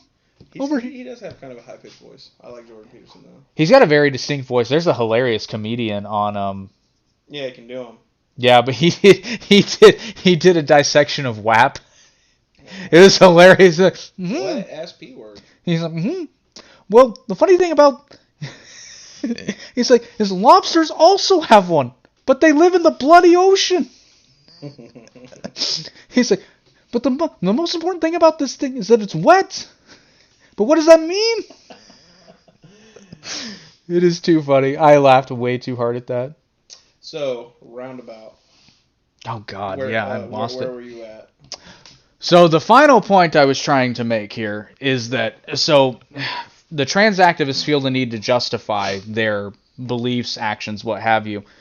But I think the reason that they do that is because, whether they want to admit it or not, they know that at least part of what they're talking about is nonsense, but it fits their narrative. Mm-hmm.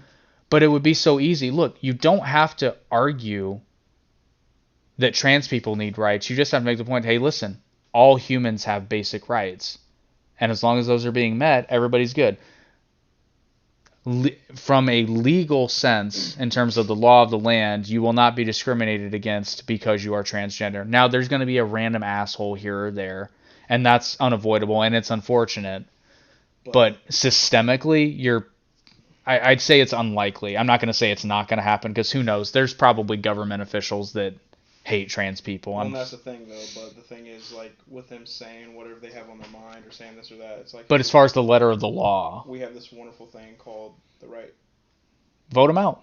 Well, exactly. Well, yeah. No, I'm not talking like that. I'm just talking like any general person. Oh, okay. You know, it's like they have a different opinion. You can't send them to jail for that. You know, they have the right. Well, no, but you also don't have to listen to it. Exactly. You have the right to walk away, or you have the right to say you're wrong. Yeah, but that's the way it works. And the point of driving home is people have seemed to forget that you have the right and the ability to walk away. Yeah. Because let's say your neighbor is constantly giving you trouble. First of all, if they give you too much trouble, then that's harassment and that's a crime, and you can call the cops on them and they will take care of that real quick. Or, leave. You can just leave. You can bloody leave. You can move. Get the fuck out of there. You could pack your bags walk and away, leave. You know, like the big movement from the Democratic Party. Walk away. What do they call Totally it? just like What does Mike. Candace? What does Candace Owens call it? Blaxit? Blexit. Blexit. That's It's a right. Black exit. Yeah, black exit. I couldn't remember if it was Which, Blexit or play on Brexit. I actually I like her, but she's very emotional. Very uninformed on certain things. I think because she has the same problem that AOC has. I think she's very passionate and she knows some things about some things. That is perfect. She's the conservative AOC. I'm gonna say no. Fuck that. Fuck that. AOC is the liberal Candace Owens. That's true because technically Candace Owens was first. Deserve that. Well, Candace Owens was first too. Yes, and honestly though, Candace Owens is actually I believe more educated. And I would make that. But Joe Rogan again when she was on his podcast, he completely dismantled her when it came to climate change because she had no idea what she was talking about. Candace Owens. She was on the podcast. Yep. He was a dick to her. No, I disagree. He was calling her to task because she's making claims and she has no idea what she's talking about. Well, yeah, but a lot of the evidence that like all these scientists that are bringing up, like I'm not saying climate change doesn't happen because it obviously happened plenty of periods. But I guess the issue was to say that it's man, it's caused by man solely. But again, the issue wasn't so much if she had known what she was talking about in terms of those studies. I don't think Joe would have gone after her like he did. But what she said was I'm no expert on that. But then she starts talking about all this evidence. She said this is not the hill I would choose to die on, right? Is that the argument that? No, that was somebody else. No, it was. No, that was Crowder. Oh yeah, my bad. I was like, no, I know somebody said that. That was good because Joe was like so pissed. It was about pot too. Yeah. And Joe was just like, no. Well, but that's another tactic that Crowder will use though, and I feel like. But he did. To be fair, he did start that off, and he goes, well, and Joe, because Joe says he goes, well, what do you have a problem with? And he goes, well, I don't really want to get into that, but he goes, yeah, that's true. That's true. I would choose to die on. That's true. Crowder did not tried to not go there. He literally said, I would have not talked about marijuana as much. And he was basically saying that he would have just left it alone. Mm-hmm. And then Joe's just like, you're an idiot. That was the first impression I had of Joe Rogan. Oh. And I was just like, yeah, that wasn't. This dude's a fucking dick. And that wasn't his finest hour. Well, and I watched a bunch of. It was a segment of Joe Rogan getting mad at people, and Candace Owens was on it. Yeah. He was on there, and then. And that's another thing I feel. If you haven't watched the whole podcast, you might need a little bit more context because it. That's the thing. As soon as I got context, I was like, he's just being a prick in that moment. Well, I don't even think he was being a prick. I think he was getting frustrated because she kept circling around doing the same thing, and he's like, I don't know, I haven't watched the Candace. And he's like, I just don't understand because you say these things, but you don't know what. But then in the same breath, you say you don't really know what you're talking about. That's the thing, though. Joe's talking about shit. He doesn't know what he's talking about. But he admits that, and he's not. If he cites a study, he cites the study.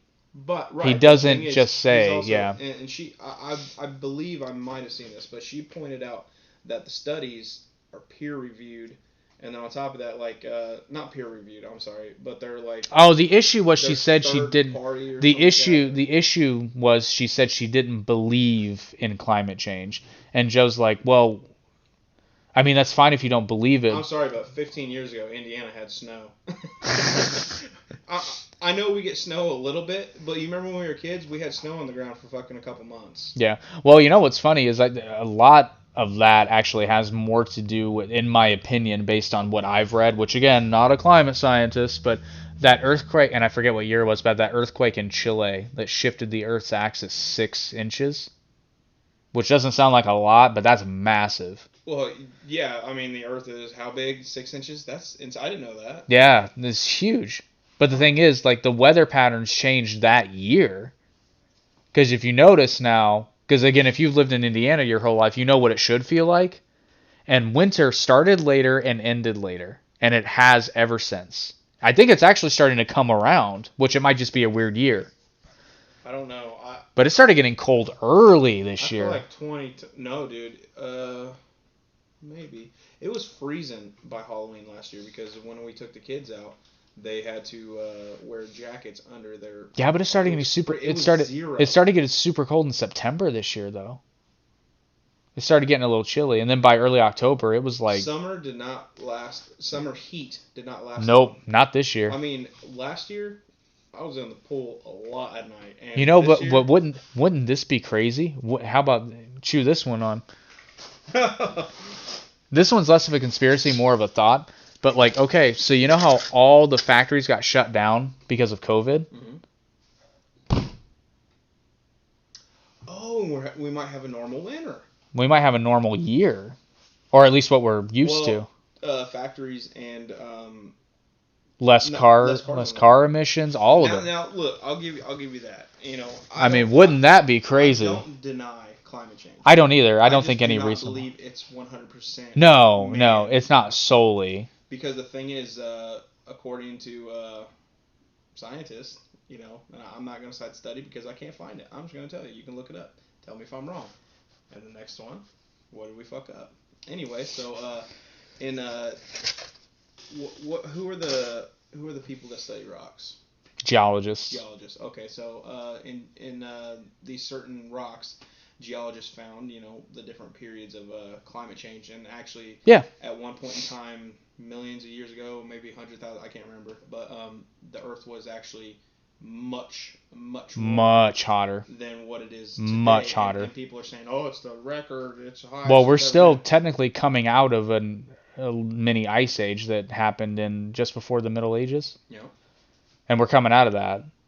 We're coming out of Now, we're definitely contributing. I mean, we're pumping CO2 into the atmosphere. I mean, it's going to contribute. The thing is, though, but we also have more forests now than we had 200 years ago.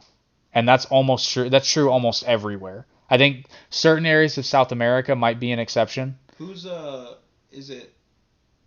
I think it's the Trump administration. They are planting 1 billion trees. Mm-hmm.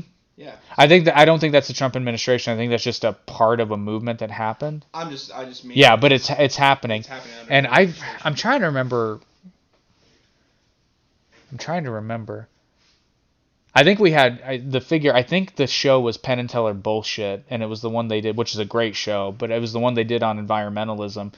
And they pointed out that if you compare the forest in the North America today versus 1800, it's 20% more today than. Damn. And I'm like, that seems, well, what it is the logging industry, rightfully so, thought, hey, we want to be able to cut down trees, but we're cutting them down. So we better fucking plant some so that we can come back and cut these down later. But it's like, it stands to reason that, hey, we shouldn't just replace what's here. We should plant 2 trees to every one that we cut down. And they figured this out on their own before the government made them because they want product. I'll never forget. I used to work with a guy named Larry, and he said, you know, the best way, if you want to save lions or any animal for that matter, you know, the best way to do it, convince people that they taste good. Because then people will farm them. Oh, okay. And that happened with, I'm trying to remember, it was some species in Africa. Or actually, well, it's... I totally didn't catch on to that first. Yeah, I know. Because I did the same thing. I was like, what? That makes no sense. Like, what the shit? But they're trying to do that with rhinos. They're trying to legalize rhino horns, but they're trying to regulate it so that they farm rhinos instead of people having to... Because right now it's illegal to sell ivory. But if you bring the ivory trade back, but you start farming rhinos... Because rhinos, you can cut their horn off without killing them. It'll grow back. Yeah. It'll totally grow back. It's like human fingernails. It's made out of the same material. Basically. I don't think it's the same material, but it's the same material. It's the same process. I think elephant tusks do the same thing. But I know that rhino, because I watched a documentary about it. Which is dead protein. Yeah, I mean, essentially, that's basically what it is. But so, and there's people in Africa that have rhino farms. They're waiting for the laws to get passed. I didn't know that. Yeah. Because they can't cut the horns off yet because it's illegal. But as soon as that were legal, they'd be able to, I mean, you're talking $1 billion industry because ivory's been illegal for... When did ivory... I don't remember when they made ivory illegal, but I mean, it's been... Hey, Google, when did ivory become illegal? Here's what I understood from the website fws.gov. The U.S. banned African elephant ivory in the United States on July 6, 2016. Do you want a little more context? Damn, 2016? No, that's Well, they not. banned it in the United States Yeah. from Africa. Well, okay, I should rephrase. I don't think July ivory. 6, 2016, a near-total ban on commercial trade in African elephant ivory went into effect in the United States. Hey, Google. The Shut up. Certainly killing elephants was outlawed before that, Oh, yeah, absolutely. and rhinos and all that. Which I think that might have been in response to the Endangered Species Act, so I probably misspoke. I don't think ivory is illegal, but getting it that way is. But yeah, so if you farm rhinos, there is a population of some animal in Africa that was saved because commercial hunting was allowed. I'm trying to remember what it was, but I cannot for the life of me remember. Got me. I think it was some species of impala. I cannot remember for the life of me. Of what? Impala, like one of their antelope. Oh. One of the little jumpy things. Chevy. Vroom, vroom. Give me that 92 Impala. That's what Craig had. Do you remember that? Yes, I do. Yeah. You remember when he rolled up with that 60-year-old chick? Oh, you weren't there. That was at Keitel's house. He rolled up with a 16-year-old? No, 60. What? Yeah, apparently he was dating a 60-year-old for a minute. I was at a party at Keitel's house and he rolled up in her car. She dropped him off. She was 60. Yeah, she was apparently. I don't know. We'd have to ask him about that. I probably shouldn't have said that on the podcast. That was definitely fucking probably like she was like 25 and we're all like, she's 60. I don't know. I was told she was 60. That's wild. Should probably ask him about that. So did you have anything else besides? No, I think we should stop. Because I'm pretty sure we could just continue. Yeah, we're gone up. This is what So happens. basically, in closing, I will make my point and then we will stop. In closing, it seems to me that Antifa and the Proud Boys are two heads of the same serpent, basically. You think they're both being? I know we're closing up, but do you think they're actually like not necessarily paid for by the same like person, but like No, I don't think that at all. Just be like misdirection. No, I don't think it's that. I think it's you have two groups of people that have very different political views, but have the same fundamental problem, is that they don't have direction. Just saying between left and right. They don't have an aim. They don't, because here's the thing. If they had something that they were shooting on an individual level, if they had something they were, not to say that they're losers, but if they had like a fundamental, like, this is the reason, like, this is what I'm aiming for, this is my life's work, then I think they're searching for that, and they've kind of found it in these movements. But the problem is, a lot of them are probably ill-informed, and they're just buying into the rhetoric and not thinking about what people are saying. That's a big problem. Well, and again, there's this whole thing about, like, I don't want to call it a hero complex, but like they want to matter, and part of that, there's a lot of posturing, it seems like, where it's like, oh yeah, man, come here with your liberal bullshit, I'll fuck you up. And here's the thing, though, the Proud Boy probably would fuck up the Antifa guy. But Antifa talks a lot of shit for people that wear masks and travel in packs. And then still get their asses handed to them. Brandon something on YouTube. I shared a video one time. You liked it. He literally goes into the wolf's den and asks Antifa questions and whatnot, and he's a pretty tough guy, but like. Oh yeah, I remember that one. He's like that, and then this one black guy in the NTV, he's like, no man, don't go in there. Yeah, he's trying to tell the guy, don't. Yeah, and he's literally basically what you're saying, don't be there, you know. Yeah, he's like, don't go. He was looking for a fight. But one of the dumb kids was staring at him. Someone knocked him over the head with a fucking thing, and then he dog walked like 3 of them. Yep, he took 3 of them out. But still, it's like, don't be there. Well, and then I'm trying to remember the name. Brandon. I'm trying to remember the name of the journalist that got assaulted. New? Andy New? Yeah. No. Andy New or Andy No? Andy No. Yeah. NGO? Yeah. NGO? Yeah. So for those of you who don't know, independent journalist. He was hit with a bike lock. A bike lock. Hit with a bike lock. Well, I remember he was hit. He was hit with something else. It was a concrete milkshake. Like oh yeah, you're right. Concrete. bam. Well, and then he got hit with a bike lock over the head, and then he fell to the concrete too. Yeah. So he sustained brain injury, Mm-hmm. and now he goes around and reports on Antifa's nonsense. Yeah, and the thing is and like he's made it his life's mission to take these people down because he was there. He was a journalist. He was covering, and he wasn't even so for. unbiased. It's unfunny. He Well, literally was just there to fucking record. He was there to record the protest, and he got assaulted. Yeah, just record. Almost died, I would wager, because he had brain injuries. For just being there. Job. He was. Well, and here's the thing, though. I thought Antifa was. I thought they were anti-racism, but here they are assaulting a person of color. And I've seen very recently, I've seen a lot of alarming videos. And granted, most of them are from conservative sources. By the way, Andy knows gay.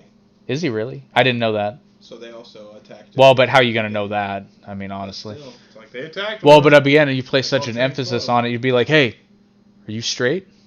Because I'm going to fuck you up if you're straight. But if you're gay, come in, bro. I mean, but that's a bit of a straw man, but that is essentially identity politics taken to the extreme, taken to a laughable place. Right. It's like, oh, come here, comrade. You are communist? I am communist. Hey! Oh, you're my favorite brother. Even though we are both assholes. Welcome to the brother. Speaking of, did you ever watch Arrow? Yeah. Oh, great show. The first season's amazing. Oh, and then it just goes downhill after that. Think so? I loved it all. I mean, compared to the first season. Oh, yeah, the first season was fantastic. The first season finale is... You have failed this city. Love it. So, funny, so here's a tangent for you. Did you know that Stephen Amell trained as a professional wrestler? No. Yeah, and actually wrestled at a couple of events, but I was actually at the event that he wrestled at, big time, All In. You didn't even know. Oh, I knew he was going to be there. It was so awesome, though, because there's a moment in the match where Christopher Daniels throws him over the ring into a table, and he breaks the table. The entire place starts chanting Broken Arrow. And then the other funny chant, which I was actually next to the people that started this chant, Christopher Daniels is part of a stable called SCU, SoCal Uncensored. And then Stephen Amell got some offense in, and they started chanting DCU. I was in there the whole night. I'm like, these chants are brilliant. That's amazing. He did good. I was impressed. Oh, yeah. He took some pretty sick... I mean, he's a beast. Yeah, that's what I was going to say. That dude, he trains. Well, now I found out later he does parkour, and it makes total sense because the way he did phenomenal. It was his first, I think it was his first and only actual match. He'd been involved in some stuff, but he hadn't actually had a match. Well, yeah, if he can move around like that. Oh yeah, but he did phenomenal. And to be in the ring with Christopher Daniels, I'm sure you don't know who he is, but I mean, he's been doing it I think he's wrestled for 30 years. I mean, he's top notch. He's very, very good. Just since back in the day, I just was never able to get back into wrestling after the whole WWF thing was over. I want to say over, but it changed. It was after the Monday Night Wars. I couldn't tell you. When WCW went under. When it was the Undertaker and yeah. And Mankind and. Yeah, so after the Attitude Era, yeah. Yeah, it was. Yeah, it was mainly because of my brothers. Well, and I will tell you in terms of maybe this should be another podcast, but I will say this: I fell out of you and I stopped watching wrestling because you got me into it initially, but it was passing. It was in passing, and then my old roommate got me hardcore into it, but then the product just sucked. It was so bad. I stopped watching, and then I started watching non-WWE wrestling, and I'm like, holy shit. And then actually, New Japan Pro Wrestling made me fall in love with wrestling again. And now it's a total different landscape now. Because WWE, for the most part, is terrible. It's for the most part, it's awful. But they got a bunch of guys from the indies that I was a fan of that came in. So I watched their careers, but a lot of those guys are going to leave. Because AEW's out there now and New Japan's big. There's so many options that... And some of these guys are making more being independents than they are working for the WWF. Oh, yeah, I guarantee it. Oh, yeah, anymore because of the internet. It's easier than ever. It's like music, too. That's yeah, precisely. People, they don't even need to really go out and do anything. All they get is just put a hit on the fucking YouTube. And, Like this one guy I listen to, his name's Tom McDonald. Yeah. He's pretty good. I mean, I like his stuff, but like he just puts his shit on YouTube. He writes all his own music, does everything. He doesn't even have a record label. Just sells his own CDs, whatnot, and yeah, I'm pretty sure he's a millionaire. Well, I got to tell this story for people who don't know, because this kind of shows the difference. So I mentioned All In. All In was an independent. It wasn't tied to any major company, although Ring of Honor had a lot of help in the production. But basically, what happened is somebody asked. I'm totally blanking on the guy's name. Dave Meltzer. Somebody asked Dave Meltzer on Twitter, "Do you think Ring of Honor can sell out a big venue like 10,000 seats, like Madison Square Garden?" And he responded, "Not anytime soon." And then Cody Rhodes retweets it and responds and says, "I'll take that bet, Dave." And he and the Young Bucks, who are a tag team, they were all in New Japan and Ring of Honor together at the time. They self-financed an event in Chicago. Tickets went on sale. They sold 10,400 some odd tickets in 29 minutes. That had not been done since, in a non-WWE event, that hadn't been done since WCW went under. I mean, it just, and not even close. Like, it wasn't like they beat it by 100. They beat it by several thousand. Damn. And I don't know how I got my ticket, because I technically bought it before they went on sale. I don't know how I did it to this day. You're lucky. Well, because I was concerned. I was like, oh shit, did I buy a bogus ticket? Oh, That's what I was so afraid was going to happen, but I went, and I was in the crowd, and it was fucking awesome. But then, and now they have their own company, and they're on TNT, and it's fucking phenomenal every week. Dude, can we do a live podcast from a fucking thing like that? What do you mean? Can you do a live thing from something like that? Like, would that count as copyright? I don't think so. What do you mean, a live podcast from like a wrestling event? No, something like that. You know, not necessarily just a wrestling event. From any. I don't think so. I think that would fall under incidental inclusion. So I have very good luck when it comes to wrestling, though, because when I bought tickets to see AEW when they. I would definitely be up to going something like that, and that would be fun. Oh, dude! Next time AEW comes to Indy, we'll go. I'll get us tickets. But it was so funny because I got decent seats, but then we're scanning in and they're like, "Oh, there's a problem with your ticket." I'm like, "The fuck?" I was mad, and they're like, "Just go to the box office; they'll take care of you." And I'm like, I'm like mad because I'm like, "Ugh." And I'm like, they said there's something wrong with my ticket. She's like, "Oh yeah, they overbooked your section, so we're gonna get you different seats." And I'm like, "Oh, okay, that's it." I'm like, as long as they're not worse. She's like, "Oh no, they're not worse." I'm like, okay. So then I'm finding my seats, and I'm like, I get to where we're supposed to be, and I'm like, there's no way this can be right, because I'm the second row away from the ring. Somebody's gonna throw a guy at me. Actually, somebody did throw a guy at us. It was so funny because I was there with my ex-girlfriend who speaks Spanish, and there's quite a few wrestlers that are from Latin America or Mexico. But there's a tag team there who are Puerto Rican, but they're from New York, but they speak Spanish. And she's talking shit to them in Spanish, and they're talking shit back. And it wasn't just her; there were other people yelling Spanish things to them, and they're just like giving them shit and talking shit. Like, but they're within earshot. It was cool as hell. I have very good luck with wrestling lately. Well, I'm definitely down. It sounds like a good time. No, dude, come over some Wednesday night. We'll watch some AEW because I'm guaranteed it's so much better than the WWF product you're used to. It's a whole different world now. Yeah, It got so bad. It got super bad. Well, the thing is, with me, like, unless like it's someone's shit, you know, not saying no, I want to share it with you. No, you know, like that. You know, it's always better to like watch with a friend or something like that. When you're by yourself, it's just kind of like. I don't know, I feel weird. Well, ever since COVID happened, I've only been watching AEW because nobody's had crowds. And that's weird. Yeah. AEW figured out a way to make a crowd, though, because they have everybody there that are wrestlers, and they're just in the crowd. But they made it work. It's just not the same energy without the crowds. It's totally different. Yeah. Well, and then I'm gonna stop talking about that because that's a whole nother, but that's a whole other podcast. Well, but that's what I was gonna say.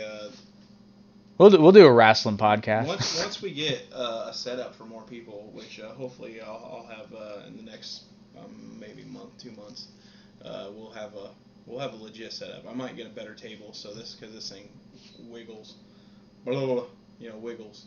Yeah. So I think this week was I'm not going to say it was a failure. Twas not as good as our other. I don't know that it wasn't as good. We just didn't stay on topic as much. But again, well, I didn't keep us on track. It's also hard to discuss though because there's hardly any real information because the only real information I found on the Proud Boys was from their website, which I don't trust. But everything else is like they're a neo-fascist, racist, and I'm like that's just not true. It's like if you're gonna say something about somebody, make sure it's true. Well, and actually, Gavin McInnes said in that podcast with Joe Rogan, he's like, yeah, and Antifa goes in and edits our Wikipedia page all the time. I love it. And Wikipedia, this is the last thing I'm saying. Wikipedia is so funny because the thing is, like, their shit, anyone can edit, but yet they ask for money. And it's like, you're not that good at what you do. Well, they are and they aren't. So it depends on how you look at it. So the whole point of Wikipedia You need to is stop allowing people to edit shit. well, like, but then it's not open forum. I know, but still, it's like man. Well, but here's the beauty of it though. So like if I wanted to, I could go in and edit the Proud Boys page. But here's the thing, and this is the problem. I think the Wikipedia moderators wouldn't push my edits through because it doesn't fit the narrative.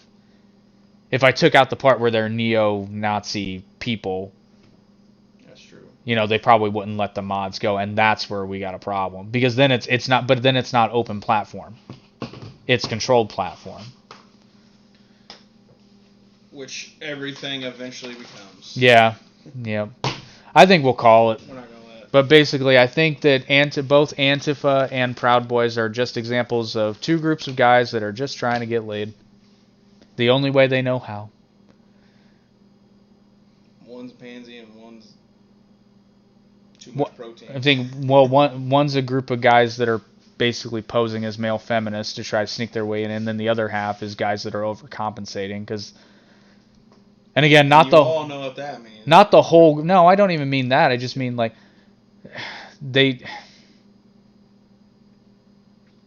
it's hard to be truly masculine because that involves letting a lot of things go.